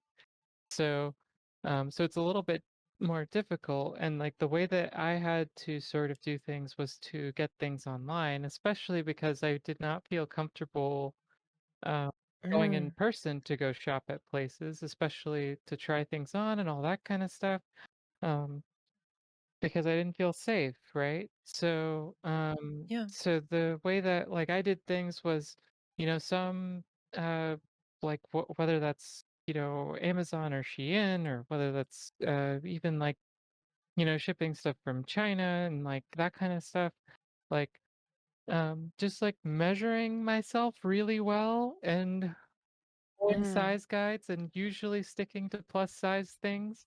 Um, mm, and as far into the discount zone as possible, and being willing to right? accept that not everything will, look the way that it does on the model, but just kind of going with it anyway. uh, that Yeah. sort of worked out. Yeah, I feel that. And that's one of those areas where I have like a strange guilt about my body, because I know a lot of people I'm stunned all the time by how little extra effort it requires me to shop for my body. I'm just like right there. I'm not only like cis typical in a lot of ways, I'm like in that range of I can go into almost any store and find clothes that fit me. Um and sometimes I feel really bad about that, because I see like really beautiful things and I don't stop to think about it. Like I got this dress from Black Milk. I don't know if you all know that brand. Um and it's beautiful. It's a beautiful dress, but they had like a real limitation on their available sizes. And that was just, I don't know, it just made me feel shitty. But I got it anyway, and I love it. So I guess I'm trying to think about other ways that I've expanded in sort of my fashion tastes, and or personal style or gender exploration. I think we've talked a lot about fashion. Isn't that interesting? What were like, let's go outside of that. What were some other ways y'all explored gender? Let's get unconventional. Let's break the rules. What is something else we did to explore gender other than fashion or personal styling? For me, actually, something that I learned on the Discord in the non-binary channels was how to configure an app to track my gender fluctuations, and that was fascinating because that's when I Hmm. realized like how much I changed on a like within the day. I'm like all over the place, and it was really interesting to hear Mm. to see that, Yeah. and then to reflect That's really back on my fascinating to fashion me. actually. So yeah. That that is super fascinating to me. Can you tell the listeners like what app you're using? Is that something you're willing to share? Yeah, absolutely.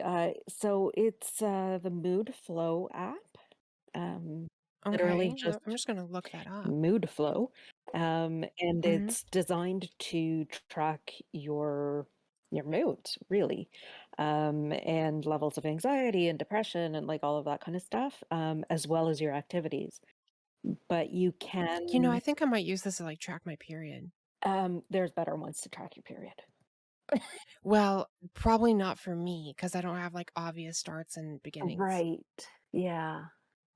Like, oh, that's the thing is a lot of period trackers are like, well, okay, you know. No, there are And some that are more about the other symptoms. Like, my moods are usually the big yeah, killer, the the ones moods that'll really and demonstrate. the senses of bloating and cramping and all I that other stuff. always get really like dysmorphic and dysphoric Yeah. a day or two before, and that's actually I'm going through that right now. Like the dysphoria part was a couple days ago, and I felt like really really awful about my body, and then I started craving Cinnamon Toast Crunch and having cramps, and my skin is all broken out. So here we are. Yes. There Right are in some that like help you track cravings and things too. So, Oh yeah, we'll have yeah. to talk about those. Yeah. And maybe put together a list for elsewhere. That's so cool though. I'm looking at this app. Yeah. So And this looks like really there's a good. tutorial somewhere online, and I will find the link and put it in the chat In the here, show and we can notes. put it in the show notes. Yeah. But there is a link that Okay. like goes step by step how to take all of the moods and change them into different expressions and experiences of gender that can help you track your own. Interesting. Yeah, so that was That's so cool. fascinating. I love that so much. The only problem I have with an app is I have to remember to use it. Yeah. I have ADHD really badly. Okay, what about everybody else? Like, what are some unconventional? We always talk about like fashion, hair, personal presentation, names, styling. Like, what's another way you explore gender in yourself? Video games. Video games were I knew huge, someone was gonna say huge, it. huge, huge. My whole life, really. Yeah. Even long before, like, I had a word like trans to describe myself. Like, ever since, I was a small child, whenever I had RPGs, my first that had an option for gender was Pokemon Crystal. And like, it was just natural for me to choose girl whenever I was given the choice. And I always Right. made that choice my whole life without understanding why. And that was one of the ways that I was able to explore gender and explore how I could interact with the world as myself. Do y'all remember Diablo 2 specifically, the Yep. one with the online play from Yep. BlizzardNet? I loved that, and I loved it because it did not allow you to switch the gender of the characters. So, if you wanted to play as a wizard or whatever, you played as a female character, and then all you had to do to make that convincing to people was just like use a different username, like have a proper character name, and people would treat you proper. And that was my first time really genuinely having a gendered experience properly was in Diablo 2. Part of it was people giving me free crap, but that wasn't what I was in it for. It was more people like I remember the first time somebody's like, "Let me show you how to do it." I was like, "I know you're talking down to me, and I know I'm better at this game than you, but also this is somewhat affirming." What about the rest of you? Much like Unity, I did a lot of exploration through video games. For me, it was largely Dragon's Dogma and the Mass Effect trilogy, especially the Mass Effect trilogy, because I could explore relationships as a woman. Yeah. So this was a huge addiction for me because it was somewhere I could just be myself. At the time, I wasn't out, and I was with, I had a girlfriend, and she would sometimes ask me, "Why do you always play as a female character?" And it was almost always third-person games where I could see the character, not looking through the eyes. And my excuse would always be the stereotypical, "Oh, I'd rather be staring at a woman's ass than a man's ass." He's such a stereotype, Dylan. Yeah, I mean, I know you. It's such a good excuse. It's such a good excuse. It's just like, how did we all universally come up with that one excuse? I don't know. Well, if I have to look at a butt the whole time. I don't know, but we all did. Mass Effect, because Mass Effect cracked my egg.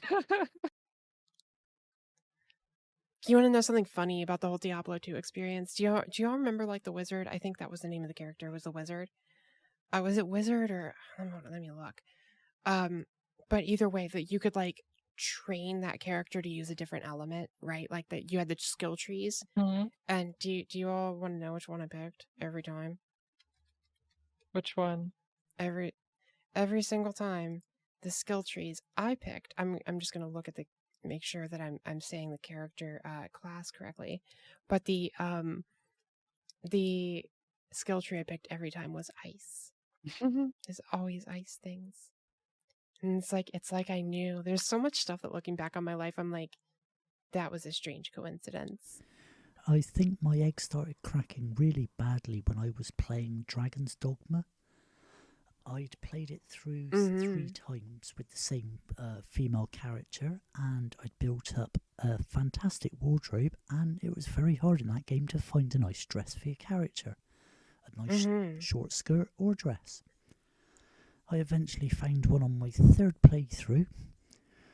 I went to start the 4th playthrough, and I clicked the wrong button, so instead of New Game Plus, I started a new game. It overwrote my save. I didn't have a backup. No. And I was so devastated that I'd lost this really nice dress that I had for my character that I really wanted to cry. I hate that for you. I hit that point and Did y'all ever I play... thought to myself, you know what? I can't stay in this closet much longer. I've got to take action and do something. Yeah. Did you all ever play like MMORPGs like EverQuest? I just started getting into those recently, with Final Fantasy 14. I don't even want to talk about the Final Fantasy series. I have a lot of history with the Final Fantasy series. Final Fantasy X ruined me on that forever. There's just no coming back from that for a lot of reasons. First of all, Final Fantasy X made me angry, but also there's just a lot going on there. Oh, I love that one. For me, it was like EverQuest, in particular. That was around when I was younger, and I always played like a femme, elven necromancer, and yep. In retrospect, I used to listen to oh my gosh, Papa Roach. I used to listen to like Papa Roach on repeat and play EverQuest as a femme character, and that was my whole aura. It's no wonder I thought I was going to grow up to be a goth girl. Anyway. Yeah, anything like unconventional. Let's skip the video games though. Is there anything else that like you used as a way to connect? I want to say connect to, not explore. Connect to your gender that wasn't a video game or like fashion or something like that. Something that really helped me connect to my gender after I came out was the 4 years I spent working in single-sex women's shelters. Sure. Because then I was interacting so much with other women and was being accepted by them. There was never any issue whilst I was there. Also, very much the connections I made with the other staff there behind the scenes, because we'd go out for a lot of evenings and meals, even a whole day out on a boat trip. Because the job was so stressful, the company would lay on very regular social events for the staff to unwind. For example, one time we went out for a drink one evening. It was in a rowdy pub, unfortunately, and some men were getting aggressive, and all the women I worked with stood up for me straight away as soon as there was any hint of a group of drunk men giving me a problem. To have them on my side, and also the affirmation I'd had for 3 years before that for being accepted with open arms, it was a fantastic time of exploration. I'm gonna do a little reveal here. I don't know if I've ever actually talked about this anywhere, so this will be a podcast exclusive. For me, this is not a video game, but it was related to one. DDR. Do you all remember DDR? When it came out and got very popular. DDR isn't what did it for me. DDR did nothing.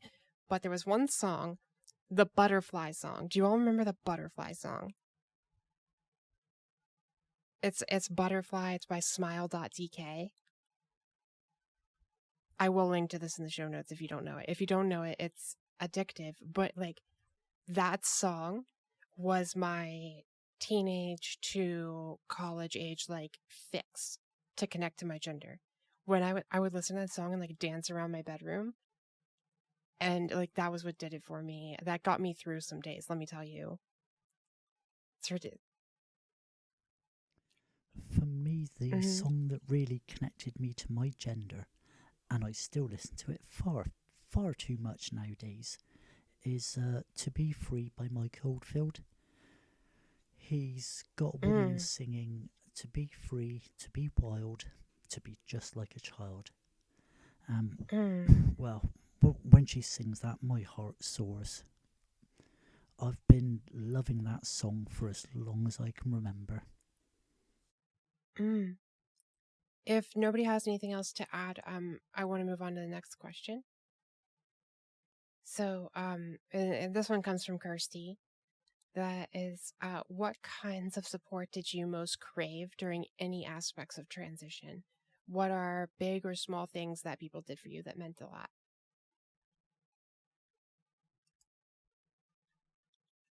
That one's big. What do y'all think? Yeah. There's so much there. When I first came out, what I craved very much, and what I'm so glad I had, was somebody who I knew without a doubt was always on the end of the phone for me, willing to sit there and listen for an hour or more of me sobbing away. Because after I came out, I faced a lot of hardship. And my friend Emma, for the first year, 3 or 4 times a week, I'd be on the phone for an hour, sometimes 2 hours, sobbing about I've had this discrimination and my transition wasn't supposed to go this way, and just having an emotional rock you can reach out to. I think that's something everybody needs in their transition. Somebody please correct me if I'm like appropriating a term here, because I don't have another word for it. I feel like every trans person really benefits from more or less like having a Sherpa. Do you know what I mean? Like, I feel like it's like Sherpa. Is that the term? A Sherpa? what? Sherpa? It's like guide. It's like a guide. Yeah, and see right here, you know, boom. I just went and looked it up, and now I realize it is an ethnic term, so I'm gonna drop using that from now on. I was always taught that in like the tech industry that people were a Sherpa for, you know, as someone who's like an expert, a guide in something. That sucks. That's yet another appropriated term. I should have known it just from how it sounded. I should have been like, oh, okay. Anyway, that sucks. Anywho, I feel like everybody has really benefits from having like that guide who can really just affirm that they are not going crazy. Do you know what I mean?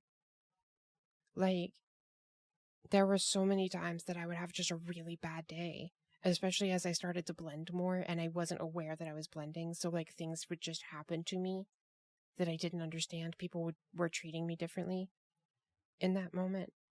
And just to have somebody who would treat that as obvious and be like, yeah, not that's the thing. That's normal. This is normal. Because I did, especially early on, have a lot of trouble differentiating between when I was being given like harshness or harassment or abuse as a woman versus as a trans person. Do you all know what I mean? It's really interesting that like you say that, because it's like I didn't have a guide, right? So it was very you know, difficult, you know, to sort of like navigate all of this with just like the internet and myself, right? But the and it's like interesting that like you bring up like that sort of public element to things, because that's definitely like a really strange and bizarre sort of part of it is like, how do you figure out like what's really going on? It's so weird to try and figure out, like, from the abuse you're being given, whether or not people are reading you correctly. Yep. I think that right there is exactly why, for some trans women, and myself included, I've definitely said that some of the abuse I've gotten is somewhat affirming. Once you can distinguish between those things, it's like, oh, wow, they're being a jerk to me, but they see a woman, you Right. know? Misogyny hits different sometimes. Yeah, it's like, you're being a terrible human being to me, but at least you're treating me like a woman. Like, at least that's what you see. And yep. I actually had that line off with somebody very shortly before I removed him from my Xbox friends list. I asked him, why don't you take anything I say now seriously? And he said, that's because I see you as a woman and you should be grateful for me treating you with this sexist attitude. It's one of the rare times I've been completely speechless. I just didn't know how to react, and when I did react, I went ballistic. Yeah, well, rightfully so. But yeah, back to supportive things that people did. I feel like we get into, like, oh my god, this is the crappy thing, right?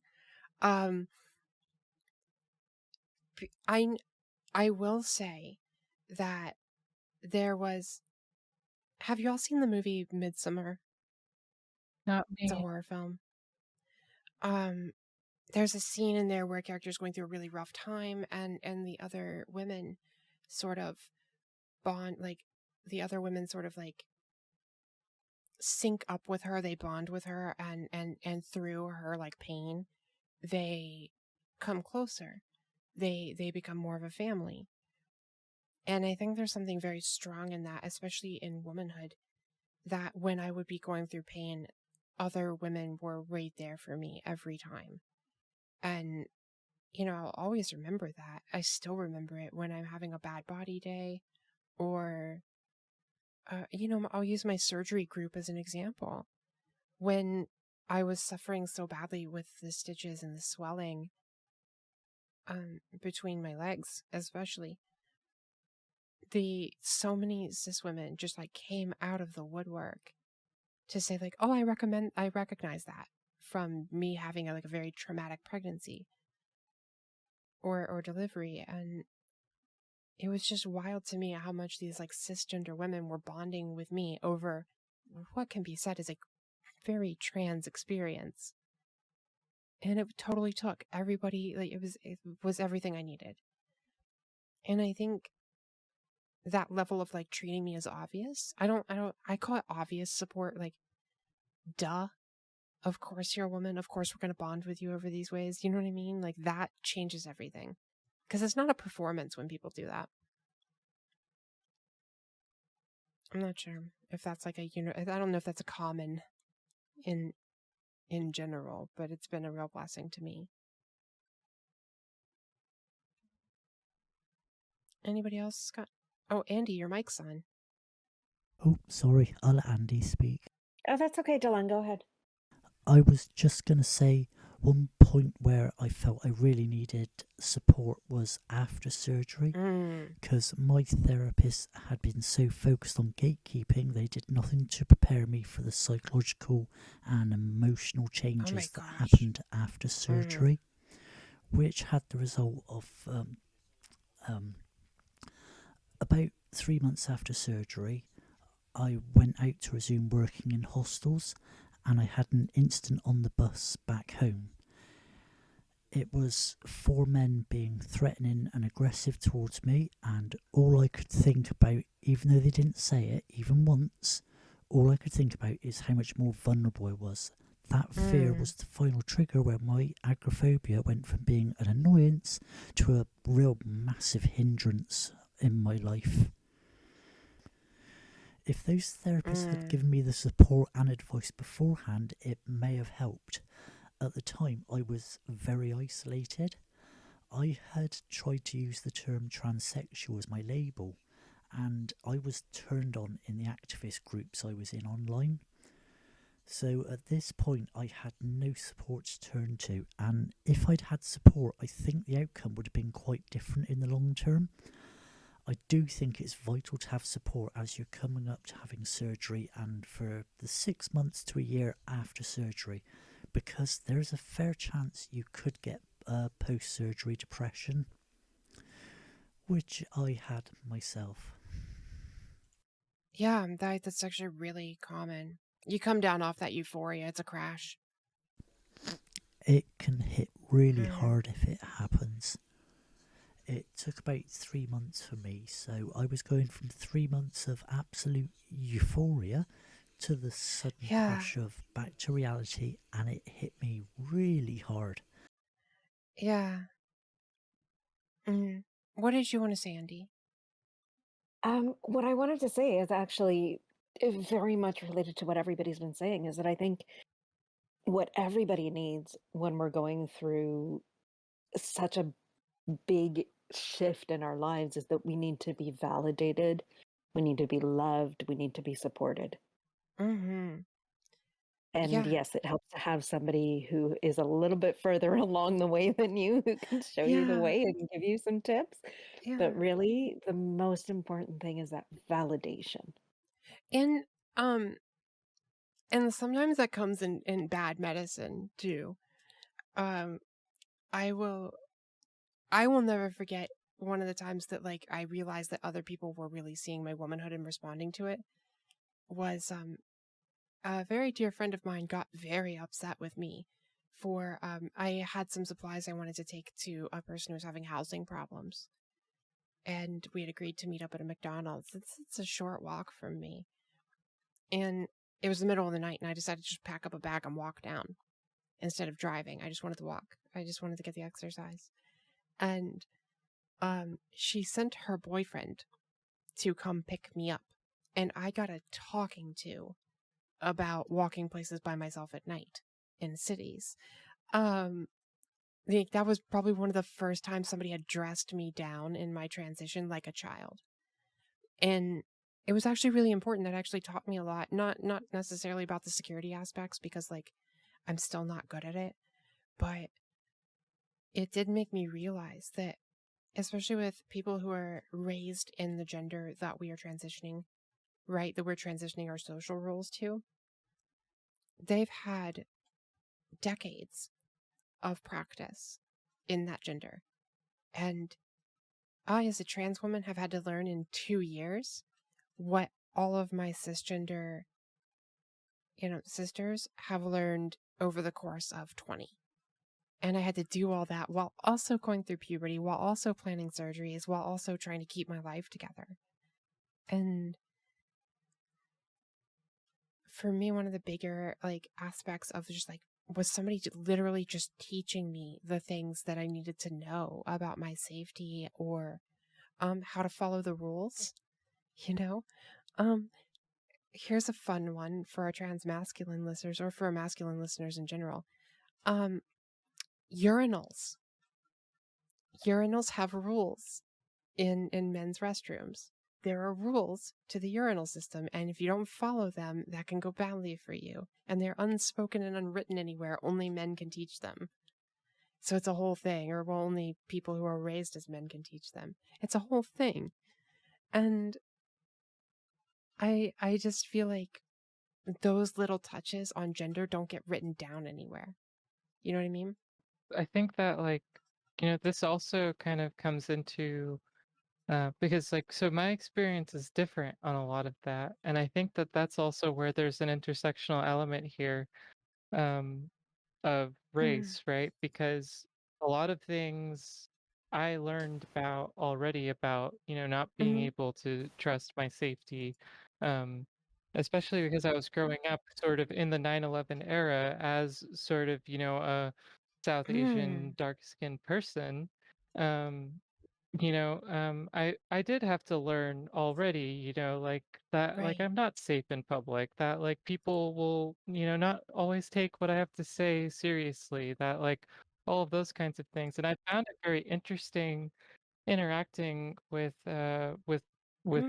especially with white trans women, because like you know, like one of my friends, she broke down like in my arms and was like crying and was telling me like you know, like it sucks, like no one takes me seriously anymore and all of this stuff. And I'm like, wow, I cannot relate at all to your experience here because no one took me seriously to begin with. um so it's like kind of like going like you know, of course there is a huge difference in how, you know, women and men are treated, Yeah. but um and like I feel that too. I definitely do. It's not that I don't at all, but I do think there is something to be said about Yeah. like that there's a vast difference in experience for a white trans woman who, you know, previously was perceived as having a lot more privilege, Hmm. and sort of going through a process of losing that, um, where people who are far less privileged to begin with, you know, you're sort of moved. They Yeah. already understand to some degree how to live without privilege, I suppose, is like a way to put it. That's so important. Thank you for like really that had not hit me until you said it. So first of all, thank you for saying that. But wow, I hadn't really considered like how me being white influenced that whole like collapse from the safety I was given. And now I'm like chewing on it. That's I mean, I'm not going to say It's that's fun. That's big. Yeah, Um it's almost like, you know, being you know, a mid to dark skinned South Asian person in the US was almost like training wheels for being trans. You and know, like that's actually yeah. and that's actually a thing I do want to bring up though. Like I can tell that my trans experience and my experience as a woman are separate and distinct forms of having lost my rights. And like I can perceive that difference. And I don't know if that's true for everybody here in the board. Mhm. Um but I can feel the difference between those two things rather acutely because there's a certain when people are bothered about my presence as a trans person, when people are offended about it or angry about it or whatever, there's an element of disgust that they put into it. Do you know what I mean? Do you all kind of know what I'm talking about? Like that sort of Absolutely. sneer? I, I I do. And again, you know, it's from another perspective, but having Mm, experienced the discrimination from so many different aspects of my identity, you can yeah. absolutely tell what's what. Yeah, when you're being Like given what kind totally. because like the abuse I receive as a woman, which is way more common for me to get at this point, like online, I'm very loud and presently trans. Like I'm an advocate, right? You know, I do interviews and stuff. So I do get that online. But in IRL spaces out in the world, I don't really get a lot of like abuse along the trans vector. So the rare occasion that it happens is really enlightening to me. Normally, like when I'm treated as a woman, people give me a form of abuse that is meant to make me feel small and weak. That I'm there for them. Do you know what I don't know if you all know what I'm saying when I I say think that, I but do like I'm understand what you're trying to say. Yeah. like It's I'm yeah, there you for could their tell. Yeah. yeah. It's like it's one of those like, well, unless you're here to look good for me, then you're not important and nothing you have to say is relevant. Um Mhm. but like if I'm trans, I get treated with disgust. Right. And they're very different auras in general. I just really hadn't considered that too much until we were sitting here talking. This is why this podcast is going to be so good. I So already know I it. can tell when the differences are very distinct, but sometimes Hmm. I question it, right? Because like Hmm. as like more recently, I've been connecting to other South Asian women, um, who are not Hmm. necessarily trans, right? Or who in this case Right. are not trans, and they're describing lots of similar experiences of being misgendered and being, you know, treated differently and all of this other stuff. So lots of things that I might have thought was about transness was actually just about being, you know, a woman of color here. uh, Mm.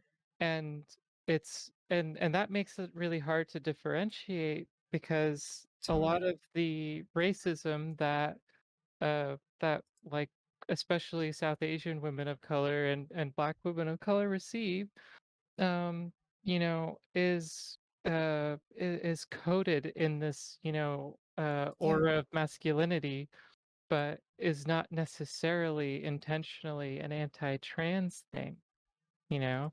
And that's a That's so really strange interesting. experience, I suppose, is to not know, like, huh, is this just what all women of color that look like me are going through? Or is this like, because I'm trans, I can't tell?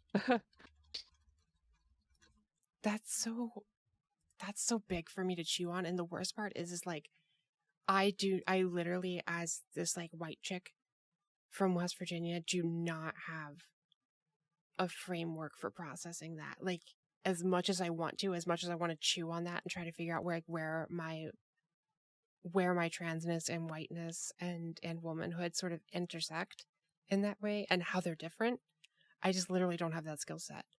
And that's really frustrating me right now, because I would love to be able to like peel that apart and look at it, because I'm hearing you saying that, like, if you look at it a different way, that disgust also, it's like that same sort of disgust response, Mm-hmm.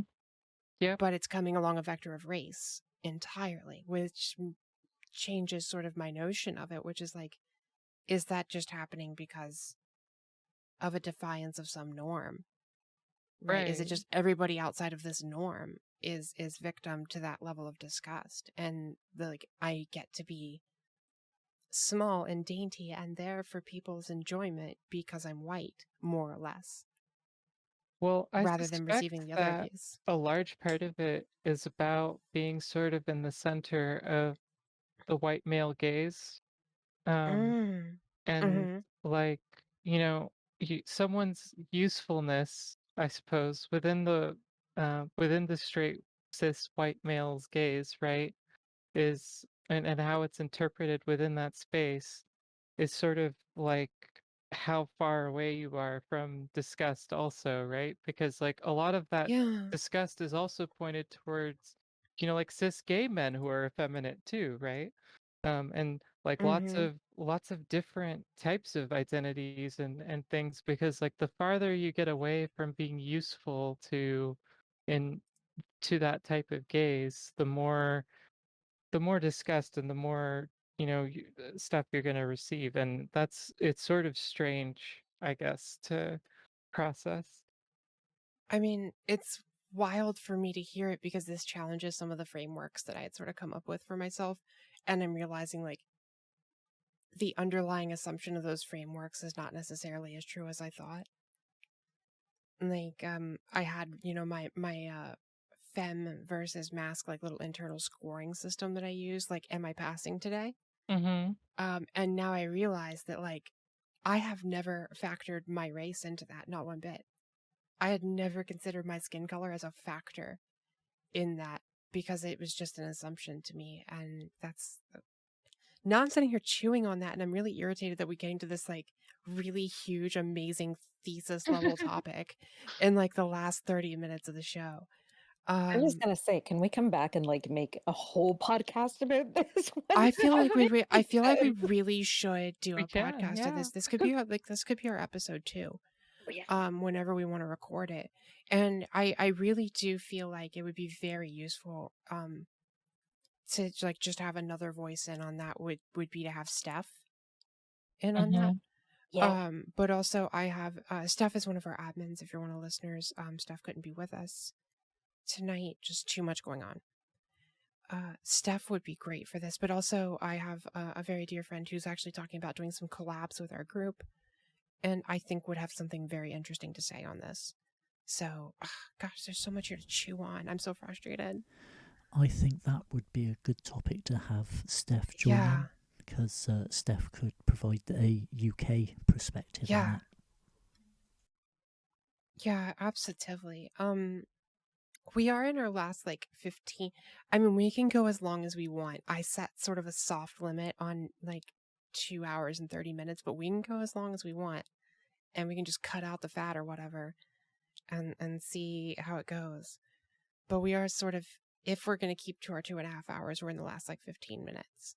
So is there a topic we want to like go over, maybe something to wash down a lot of these heavier topics that we've sort of come to? There are some questions in the chat. Some of them are from Kirsty. What else have we got here? Some of them are just about the group. There is a question from Kira about the term metagender. Do we want to talk about that? I think that would be a good topic to end on. Yeah. Well, there are 2 questions here, and I really think the second one would be a good way to sort of wrap up the show. But yeah, let's talk about metagender for a second, because I think there's a really interesting conversation there to be had about labels and how they work. Before we get started, are any of you all using the metagender label? I am. Okay, good. I can never remember who's who on that. Of course. Um, Am I the only one who's It's using so- it? Yeah. Okay. yeah, it's so wild to me as one of the people who helped make the term. I love that you that made I this don't- term. Yeah, that I don't even use it for myself. But I have no need of it, and it really doesn't even apply to me. No. So Yeah. yeah, I do use it because it Mhm. does apply to me. So Yeah, so do you mind if I give maybe a brief overview of how it came to be, and then we can talk about where it sort of sits? absolutely. So my partner Talia is also one of our admins here, and was for quite a while expressing a lot of frustration about sort of the coercive application of the transgender label to her. And if you look up like the dictionary definition of transgender or even the diagnostic criteria for it, it is not being the gender you were assigned at birth.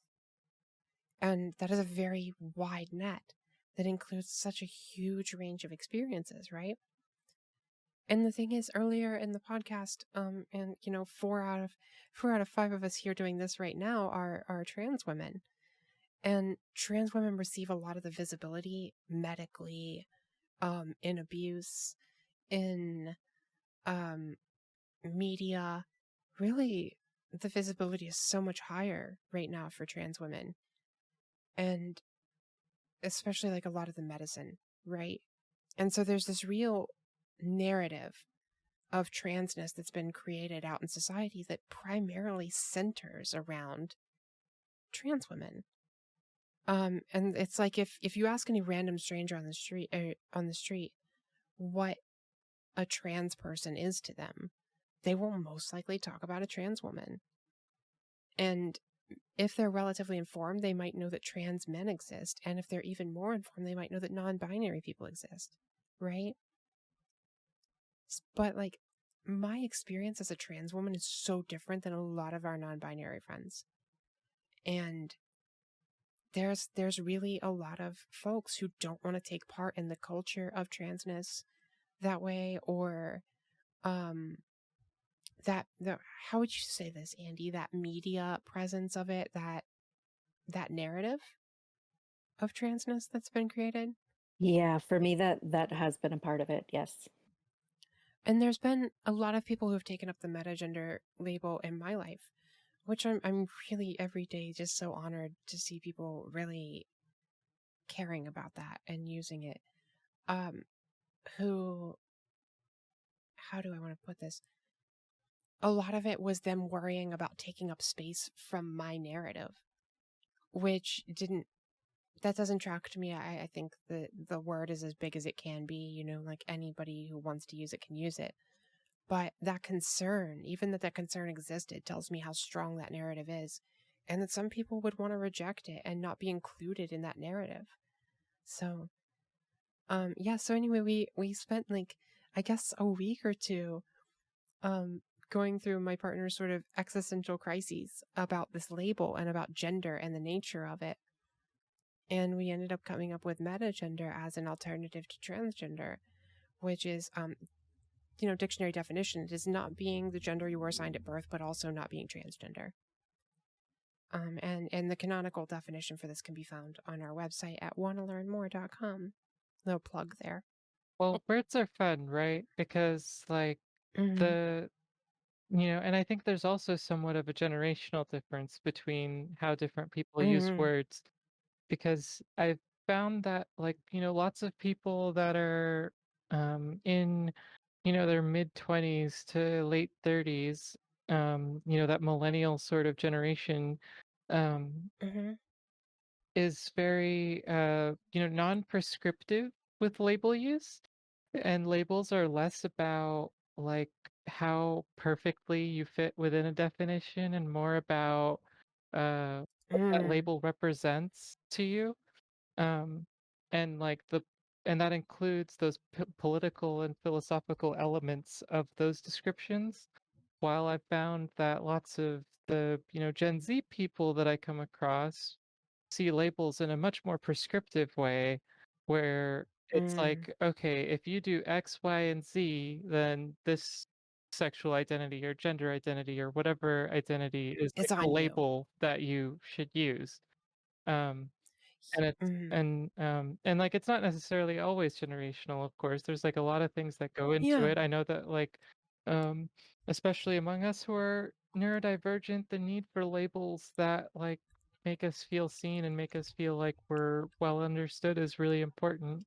But but like sort of the the use of these umbrella terms, right?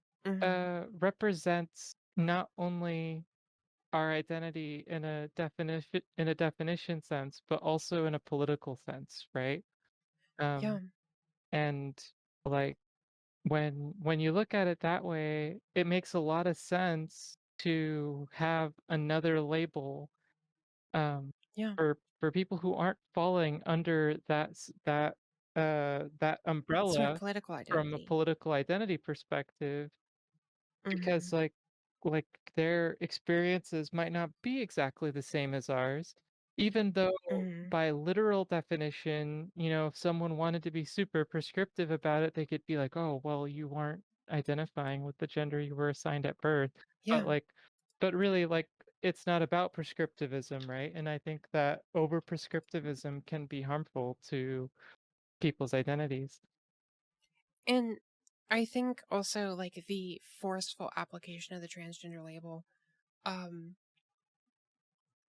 partially comes from legal and social sort of like convenience, right? Legal systems move slowly. They need to cast a wide net to discuss, a certain group of people and to set boundaries about them, right? When laws affecting trans people and trans healthcare are passed, right, they are discussed in terms of transness. They need one word to describe everyone who might use that, right? Even though some of those people might not like that word. So the needs of the system there are given priority by the system, of course, to sort of center that. I think there's another aspect of this online, especially, which is the digitization of identity.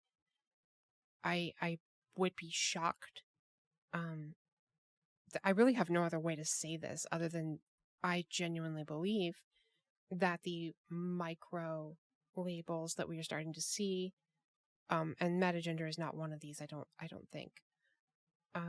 But micro labels, especially related to like sexuality, are somewhat a consequence of digitization of spaces, right?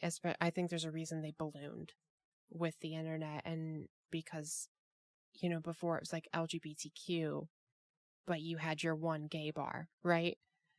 Sort of like the parameters of the world dictated a certain broadness. And now online, you can be very, very, very specific about an exact identity. So that changes the nature of prescriptivism, especially online, where not everybody agrees on like canonical definitions of things. And also, everybody wants everything to be very precise and have to like have very firm borders, like you were just saying with Gen Z folks, right? Like, you fit this checklist, this is the word for you.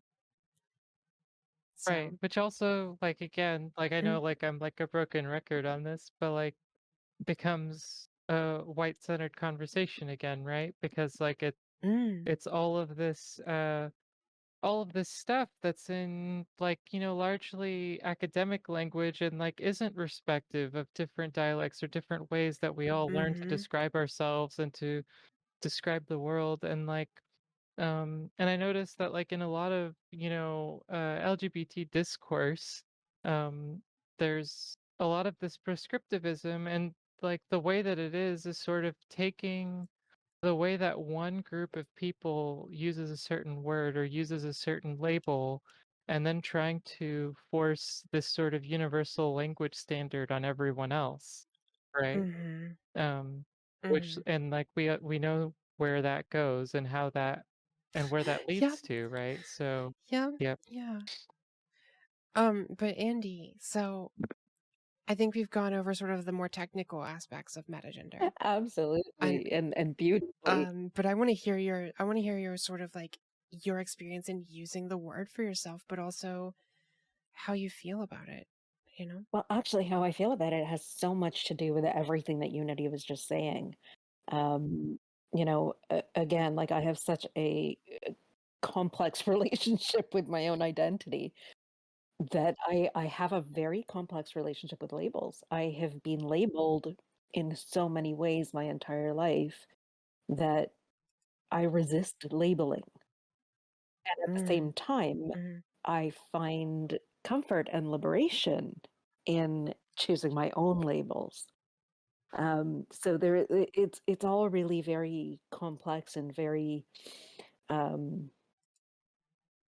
related to the way I experience identity as a whole integrated unit that is made up of so many different aspects of self. And I put a link in the chat to an article that our dear friend Sid wrote. It's I very, love very short. Sid It's so like much. a tiny little micro blog. But Yeah. it just hits to the heart of it, which is that, labels can constrain us and labels can liberate us, and labels have to be flexible if we actually want them to do the liberating part. Yep. Once we get into a rigidity of labels that are imposed on us by other people, then it's oppressive. Labels can be very, very oppressive. But when Oh, totally. we choose our labels and when they actually reflect who we are, then they can be super, super liberating. And that's what metagender was for me. That's what it was. Like when I stepped in there, I actually questioned the validity of my non-binary existence, because it was like, okay, I know I'm not binary, but then there's like this trans thing that, technically I'm trans, but that doesn't fit. So am I really non-binary? And then I heard metagender, and then I heard all of you talking about metagender, and I was like, yes, that's where I fit. I love that. Yeah. I do. I love hearing that so much. And it's been, I sort of am one of these people that has, and I know you do too as well, a foot in two different worlds when it comes to my advocacy work. I do a lot of like work and local advocacy here in the United States. I do appearances. I work with people who are running larger trans organizations. And it's interesting to me to see the effort that is going into in those spaces, the effort that is going into making sure that non-binary people feel that they are trans. And that label is for them, not just that it's available to them, that it's theirs, regardless of whether or not they want it. And that just doesn't sit right with me. I don't really make a lot of waves with it out in physical spaces, because if I'm there, I have a job to do, and it's usually a different job than arguing with whoever set up the conference, so like I'm not trying to get like blackballed in these spaces, especially since there's so much good I can do there. So like I pick and choose your fights.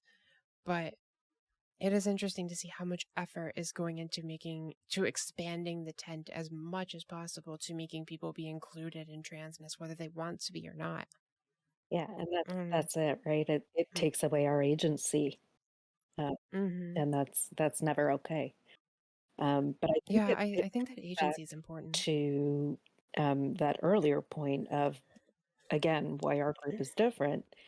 And it is that openness of like, okay, how do you define your own gender, right? It's not Yeah. you are this, therefore you are that, and this is a label that applies to you. It's about, well, what do you mean by that Mhm. word? And what do I mean by that word? Are we Yeah. using it in the same way? And I think that's how you got to, I wasn't around when you actually came up with metagender, but I've gone back and read the Discord chats around it, and that's very much how it happened. It emerged Yeah. from this communal need. It was a real sore spot for a long time, and and I will fully admit, before the word existed, I was one of those people that's like, nah, you're trans. Like, of course you're trans. Why would you not be trans, right? Like, why on earth would you not want to be trans? And I sort of took offense to it originally. This is an area where I've done some growing. I sort of took offense to it originally that people would not want to be trans. I was like, why would you not want to be included with me? Like, it felt like a rejection of me personally, especially since I was really coming into my trans identity at the time, which is sort of in itself in a weird place for me now in my life. But it was really a huge sore spot that when we had the older version of the group, we had created a rule. It was our rule 10 there. It's our rule 2 here, which is just, trans people speak first. And every time there was a thread about it, there would be non-binary people would be like, well, am I included in this or not? And then if we said yes, some people would be very upset about that. And rightfully so, that was the wrong way for us to do that. And I'm so proud of the community for like sticking to it on that and not just like letting us bulldoze over them about it. You know what I mean? But sticking to it in like an ethical way, because we had a really good talk around it. And now there's this beautiful new word out there that I adore it. I love the word. It's not for me, but I do love it. I'm very grateful for it.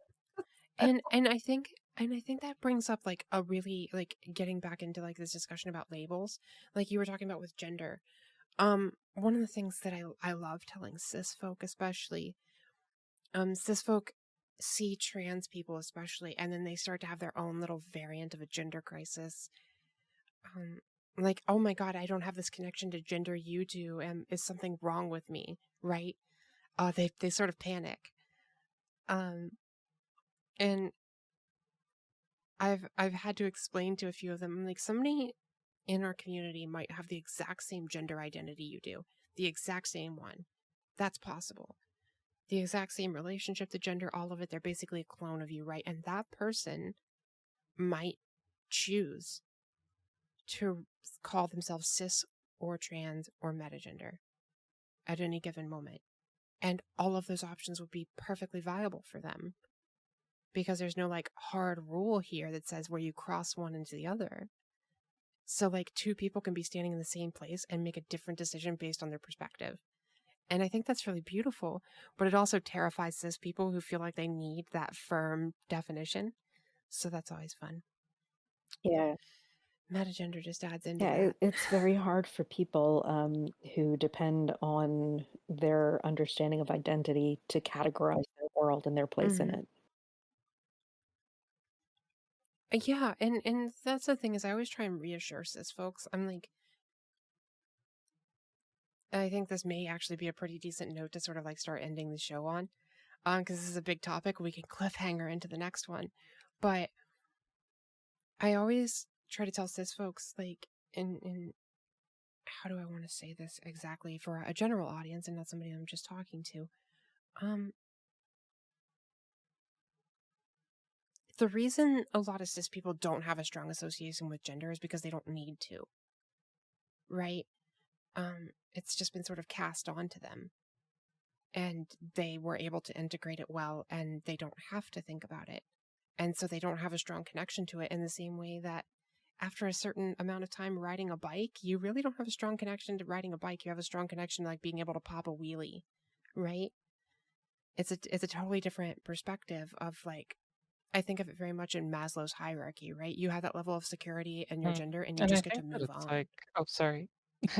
And Oh, yeah. I think it's like No, go there's on. some things you don't really build a strong connection to until it's taken from you, or until like Hmm. you can't express it, you know? Yeah. Like I bet that a lot Hmm. of cis people, if they were, barred from expressing their gender identity in some way, like the that it would they would build a much stronger connection to it, you know? That's what I say to them too. I love how we're on the same wavelength. I'm always like, if you hadn't been allowed to drink water for your entire life, you would have strong opinions about water, Yeah, right? Like, exactly. Like, 'cause yeah. like, yeah, whatever you're denied something, like, Hmm. and you want to assert yourself and your right to exist and your right to being, because like, like the things we talked about today, really throughout this call, like trans joy, you know, uh, whether we like it or not, is like an act of rebellion in itself, right? Hmm. And like that's a rebellion against the system that like was holding us back. So, um, but of course we're going to build a strong connection to it through that process, you know? Yeah, And I absolutely. find that I bet that as hopefully things continue to improve for children and for people of the next generations, um, maybe we will see lots of trans people in the future that don't really have a strong connection to their gender identity and just see it as just a matter of fact thing, just the same way that many cis people do, right? So, I already yeah. see that. I have a goddaughter, and she's trans, and she's incredible. She's a little spitfire, and I love her with every fiber of my heart. I love this little girl, and um, she just doesn't care. Like, it's just, gender is just like, okay, like, she cares about getting the medicines and treatments. She cares about that, but like, her trans experience, her relationship to gender is so different than mine. That sometimes I question my ability to be a decent guide to her, because like, I just don't have, like, she just does not have a lot of like the needs and suffering that I had. And I really genuinely do think a lot of that strong connection that trans people demonstrate in gender is partially because we have to, right? We have to. We have to make it so overt before people will believe us about who we are. We have to be so loud about it because people want to override us in who we are. And I think cis people see that routine we get into and that confidence in expressing our gender, because you do get confident in it after a while. You get the ability to just be like, nah, screw off, I'm a woman, right? I think cis people see that confidence and they don't have it, but they should be grateful that they don't have it, you know? At least that's how Well, I feel about it. I don't want people to have that, I you think know? that like everyone who wants to, you know, grow and find that type of self-confidence can, Oh, for and sure. like whether you're cis or trans or whatever, like um it's like there are parts of your identity that you take for granted that you haven't explored, that you might not be proud of, that might just be like matter of fact Hmm. things about your identity, whether it's gender or sexuality or race. Like Hmm. you might be looking at it from sort of a view of like, well, this is just like who I am because like, someone said it. Um Yeah. and then you have this sort of you could in theory have this sort of envy of people who are very confident in those identities or are able Hmm. to be, but that doesn't mean you can't be. It doesn't mean you can't look Yeah. into your background and your heritage if it's a race thing, or Yeah. find things about your gender identity or your sexuality that you really enjoy and that like can be a big part of who you are. um Yeah, yeah. absolutely. And just to like tack on there. I do think that cis people actually have a way stronger connection to gender than they think they do. It's just hidden from them because, woof, I don't know a single woman at all who doesn't have very strong opinions about her hair.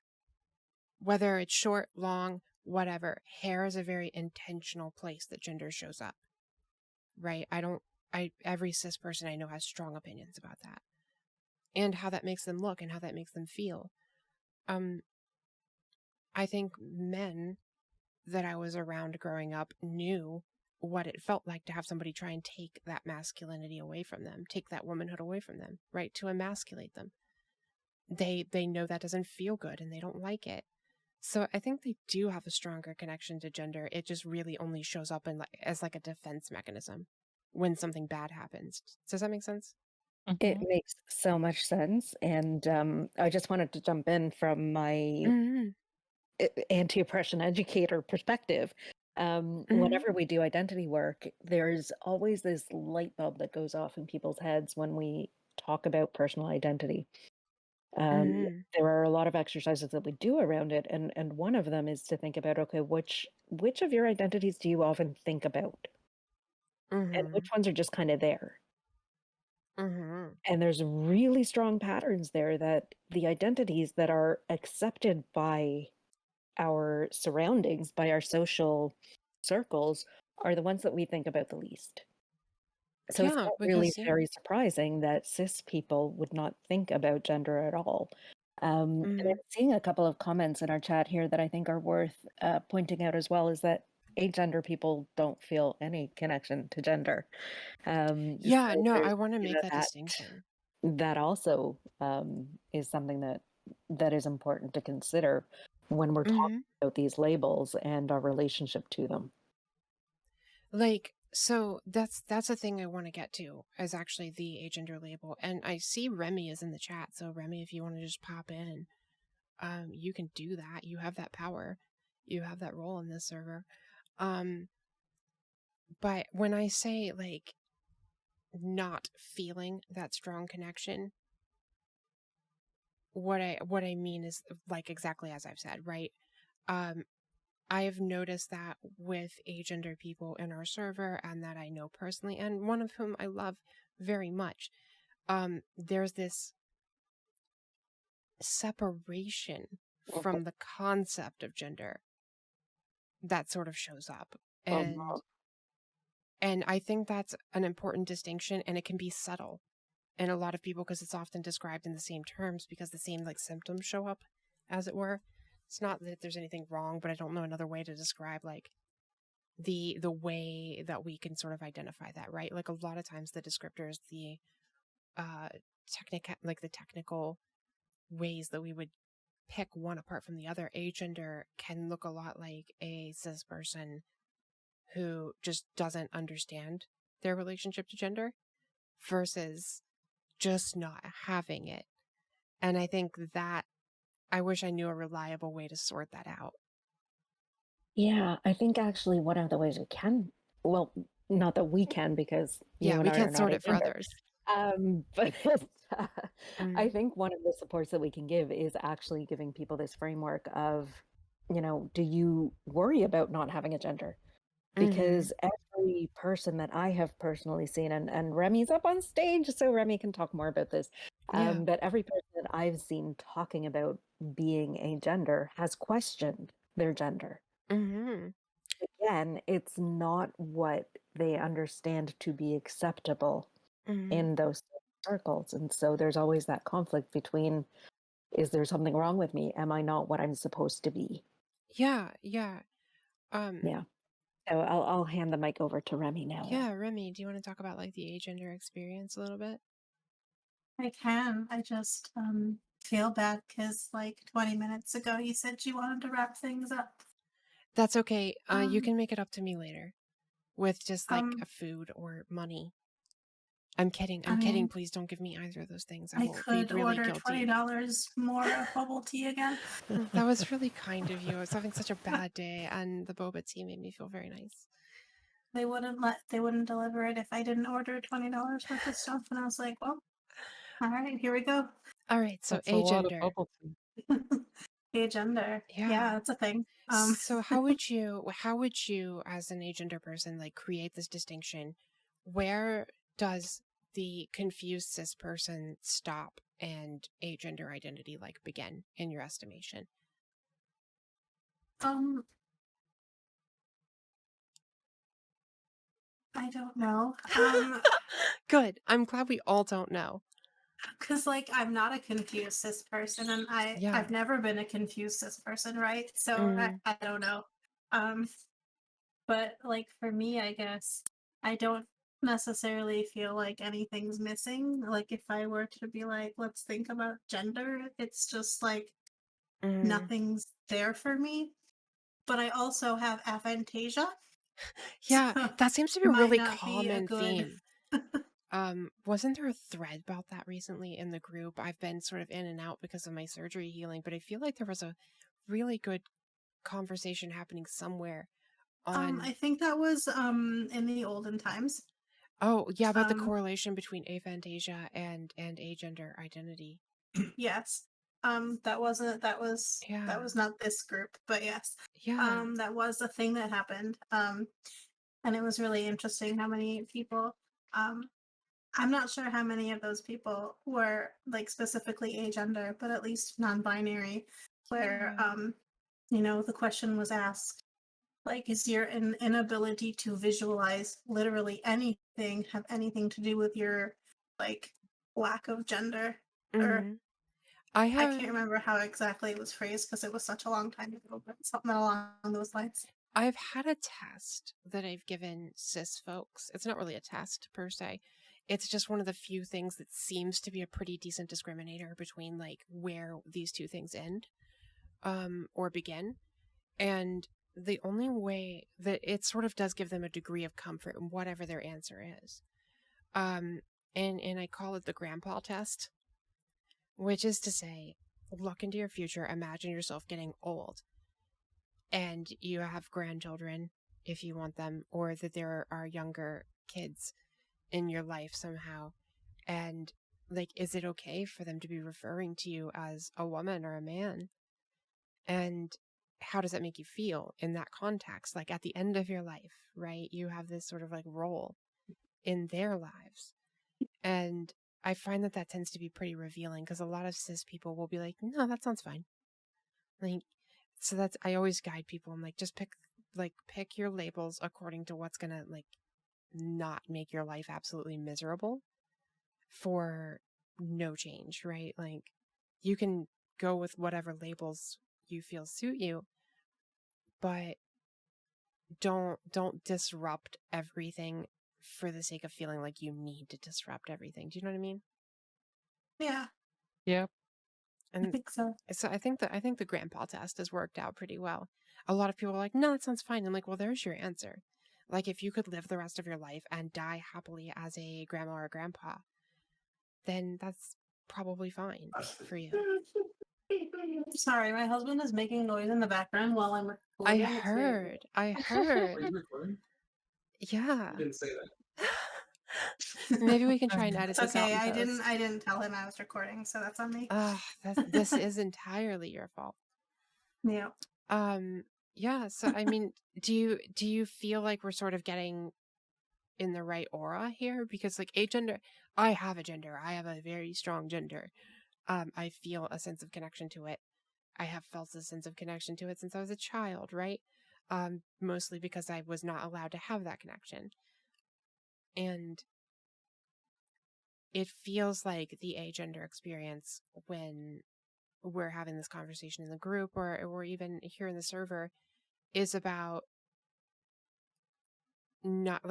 having that coercively applied to you when it doesn't fit at all, ever. Like just that entire concept. Does that? Yeah, and like while you were talking, I was trying to like do your little test, but I can't imagine things, so that didn't work out for me. Right, aphantasia. I hadn't You're considered like, it. imagine, and I'm like, well, gonna have to stop you right there. Yeah. So when people use the like imagine insults on you in forums or something, they're like, oh, gosh, imagine giving that kind of answer. Does that just not work for you? It just doesn't work at all? I mean, like, I understand what they're trying to say, so, but luckily I'm not usually the person being Yeah, insulted in that way. you've always been very thoughtful. I've never known you to be anything less. Thanks. Mm. But yeah, I'm just looking. I wish. Oh, there's some water drinking going on. Love that. What? I was checking the. We have like a whole server thing. If you're listening to this and you're not part of our Discord server, first of all, why? And second of all, there's a server culture about making sure people drink enough water or coffee. The soda people are total pariahs on our server. So make sure you drink water or coffee. I just got like a million notifications. Anyway, yeah, so we are now approaching 3 hours. I think we should probably, do you guys want to, do y'all want to like try and button this up? It's Yep. time to it's time to wrap it up, I think. Oh, do you? Yes, please. Yeah, let's button this up. Okay, so one last question that we got, and I think this is a really great kind of ending question, that shouldn't hopefully take us too awful long, is what are some things you'd like to accomplish as individuals and as an admin team in the short term or the long term? I think that'll be a fun place to end. Let's start with Andy. What about you? We'll go sort of alphabetical here. Woo. That's a really big question. Yeah. This is a good quick one. Woo. That was sarcasm. I was Yeah. being sarcastic. All right. So I think as part of the admin, my goal right now is to just get back into Yeah. the swing of things, because I have been away just dealing with my health and just making Yeah. bringing myself back up to standard. I mean, you gotta do it. And yeah.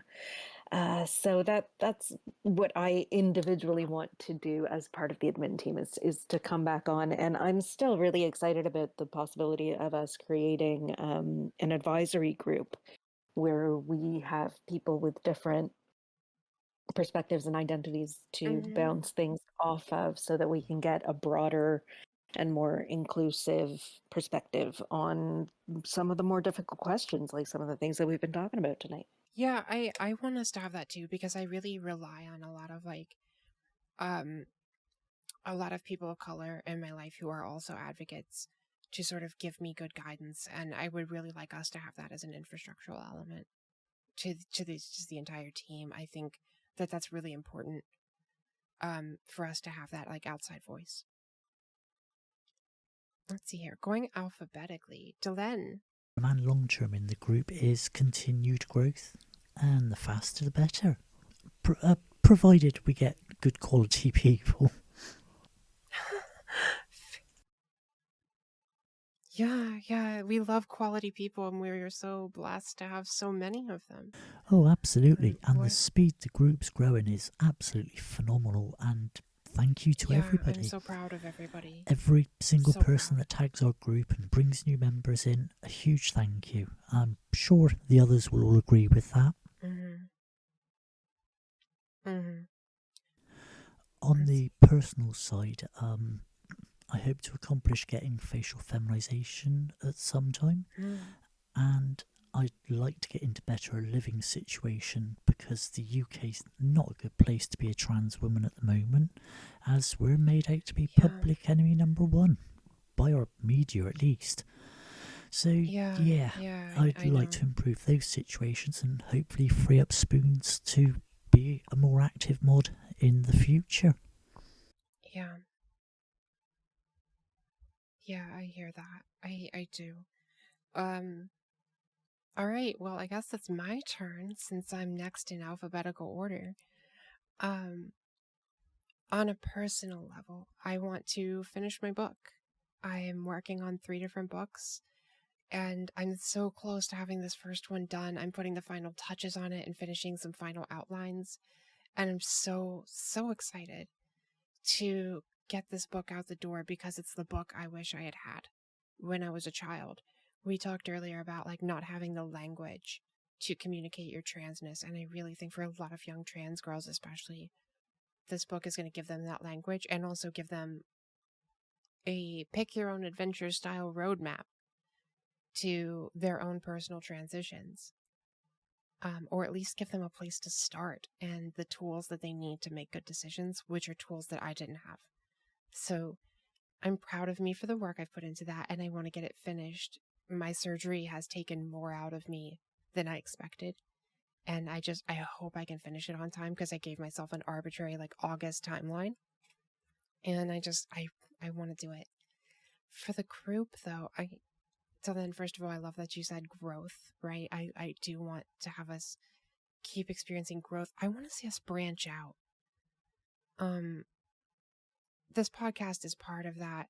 The Discord is part of that. I just want to see us branching more into other media and reaching people, because I feel the conversation around trans advocacy has gotten so hostile, just outright violent in some cases, that there's a real need for this aura to be at least an option, and for people to have a place that they can go safely learn and pick things up in a way that is appropriate for them. So I want to see us branch out more. I know there are elements in our community of groups of people who really could use more from our community too. We are working on a trans masculine group, for instance. So I am very excited about that. I'd like to see us branch out on the YouTube channel once we've got this group fully up and running. Yeah, well, this podcast is going to show up in the YouTube channel. So it's already configured. It'll every time we publish, it'll automatically go there, and I'll have our beautiful artwork that Steph made. So that'll be lovely. And yeah, so I think that's it for me. Joanna, you're next in line. I would like to see the group grow, of course. Mm-hmm. And not just the group, number, but our culture. Mm-hmm. We are building such a wonderful learning culture. I agree. And grow not just in Facebook, but like you were talking about, in other social media and things. Mm-hmm. And outside of social media, in the real media and everything, like you talked about. And I also would like to see our brand grow, not just the trans stuff. Yeah. And everything, all these other brands that are part of the You Might Want Us you family. Want to learn more, right? It's always, that's it. Yeah. You want to learn more. Mm-hmm. I want to see that brand grow, because we have so many good ideas for it. Yeah, I agree. What about personally? Is there anything you want to do personally for yourself? I can't think of anything offhand. Well, that's fine. I put you on the spot there. Let's see here. Hold on. I have to do alphabetical order. Does Ara come before you? Yeah. Okay, Remy, you're next. So I guess hang on. I'm gonna pull up the pinned thing because I already forgot what the question was, even though I was listening. So for personally, I guess I would like to get to a point where I'm more confident in my admin abilities, because I feel like I second guess myself a lot. And so instead of just being like, this post is fine, let's approve it, I'll need to ask everybody 500 times. Where I probably know by now what I can actually just go ahead and approve, but I feel that's just me being me. Well, I mean, hey, anxiety comes with the job. Oh yeah. And then I guess for as the team as a whole, I would like I don't know, for us to grow. I know it's been said before, the team and the group, I think. I'd love to be able to get to the size we were at before. I know it takes time, so we're well on our way there though. We are we're almost at 8K, right? Yeah, and the thing is that's of 4 months worth, so that's about 2,000 people a month. And so but the thing is, you get these sort of exponential returns. The more people you have, the more people that get added. It's a whole thing. So I think we are gonna get there. I don't want to rush it, because I don't think we should grow at the expense of our quality. You know what I mean? Right, absolutely. And I'm also excited for future podcasts because Yeah, I'm so it's excited. been fun. This has been so good to do. I definitely want to do more of this. I was actually really excited for us to be able to do this live in front of, I feel like the audience chat really makes it. I love our audience.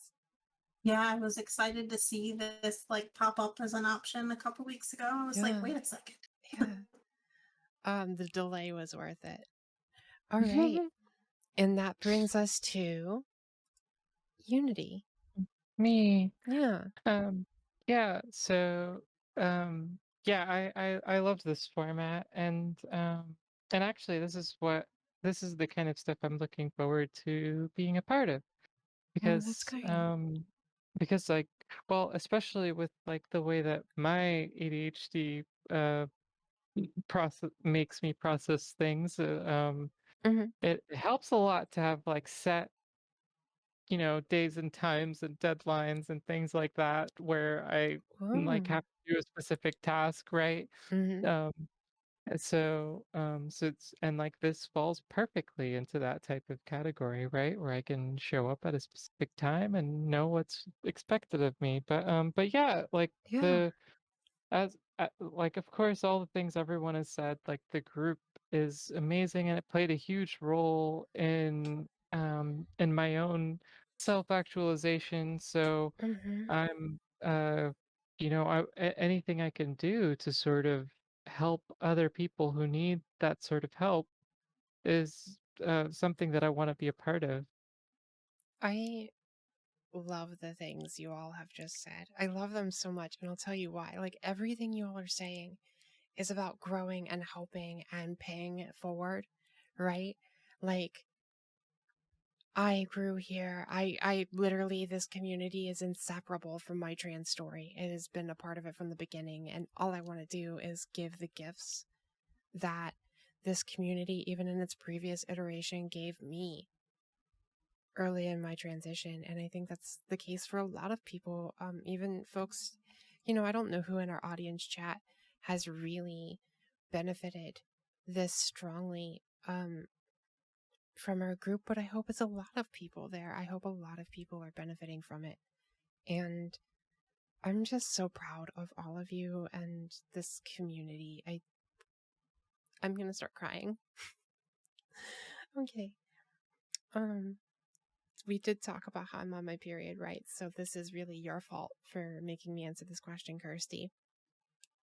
Yeah. I'm so proud of everything that we've accomplished and all the things that we are clearly on our way to accomplishing, and all the things we don't even know we're going to accomplish yet. Who knows what we can do? We are magical in so many ways. Does anybody have anything else they want to end on? Maybe some business notes or anything they want to add? Announcements? Just gratitude. That's all. Same. So for our community, I do want to just go through and remind everybody that if we were talking about a link to something, if we were talking about an article, we are going to have it put into our show notes. If you're listening to this on your podcast player in your car, don't worry. You can go and download the apps or click all the links and read all the articles later on. There's no pressure. We're there when you're ready. I do want to invite everybody to join our group. If you're listening to this and you are not a part of our Facebook group, the group title is You Might Want to Learn More About Trans People. We also have a very lovely Discord server of over 2,000 people that are just incredible. They make my morning. Every morning I get to start off by talking to my community, so they're perfect. And finally, I just want to let people know that I do have a book coming out later this year, hopefully in August. It's called The Marble Woman. It's a guide for trans feminine transition. And I think it'll be really useful as a theoretical text for a lot of people. Even if you're not a trans woman, I think if you know a trans woman, this book will be really useful to you. And let's see here, I guess there's Really nothing else to go over. Oh, yes. If you want to support the podcast, this is not free. We do have to pay for some of the software we're using to handle our audio right now. I just had to shell out like $100. The server is not free. The tools we use to run our Facebook groups are not free. There will be a Patreon link in the show notes, and you can help support our educational efforts and the group by helping to subsidize some of these technologies, or just to like help out with the labor costs. So there will be a Patreon link in there. And finally, if you want to do some direct action for helping out trans people, charities are nice, charities are good, but you don't really have a lot of control over how your money is being spent, and you don't really get to see the benefits that it yields for a trans person. We do have a fundraising thread in our Facebook group. It's a new one every single month, and you can go there and, kick a coffee to somebody for helping teach, help somebody pay for a name change. I said earlier how important those are. People in the trans community often need help covering transitional expenses, and as a thank you for their labor, you can go contribute if you're able. Does anybody else have anything that you think we should tack on the end here? If anybody listening to this joins the group, then we ask you to please answer the entry questions, because that will get you accepted a lot quicker. Yes. And if we have to go through and check on people who haven't answered those questions, it can take up a lot of our time when we could be doing better things in the group. Yeah, please make sure to answer those questions. Oh yes, and the fundraising thread is not just money. It's not just financial things you can do. There's a lot of like clothing exchange that happens in that thread. We should probably change the name of that thread, to be perfectly honest. Yeah, so there's clothing exchanges. If you're just sitting on a mountain of old clothing and you want to donate some of it to some trans people that could use it. A lot of us really need help getting started in a new wardrobe. That's a great way you can help. There are so many ways to do direct action. So, and yes, please answer the questions if you're trying to join the Facebook group, because we get a lot of requests and it makes things a lot easier on us and you if you fill those out. All right. With that said, I always like to end public appearances of any kind, any media I'm doing, by talking about my favorite word, which is meta. I'm a Buddhist. I learned at a monastery. have been a devout Buddhist for like 10 years, and my favorite word in all of any language I've ever learned is metta, and it means loving kindness. And that is my wish for you and for all of your interactions with other people, that you receive it and that you give metta. So have a very good day or night. If you're listening on some kind of special occasion, I hope that goes very well for you. Metta.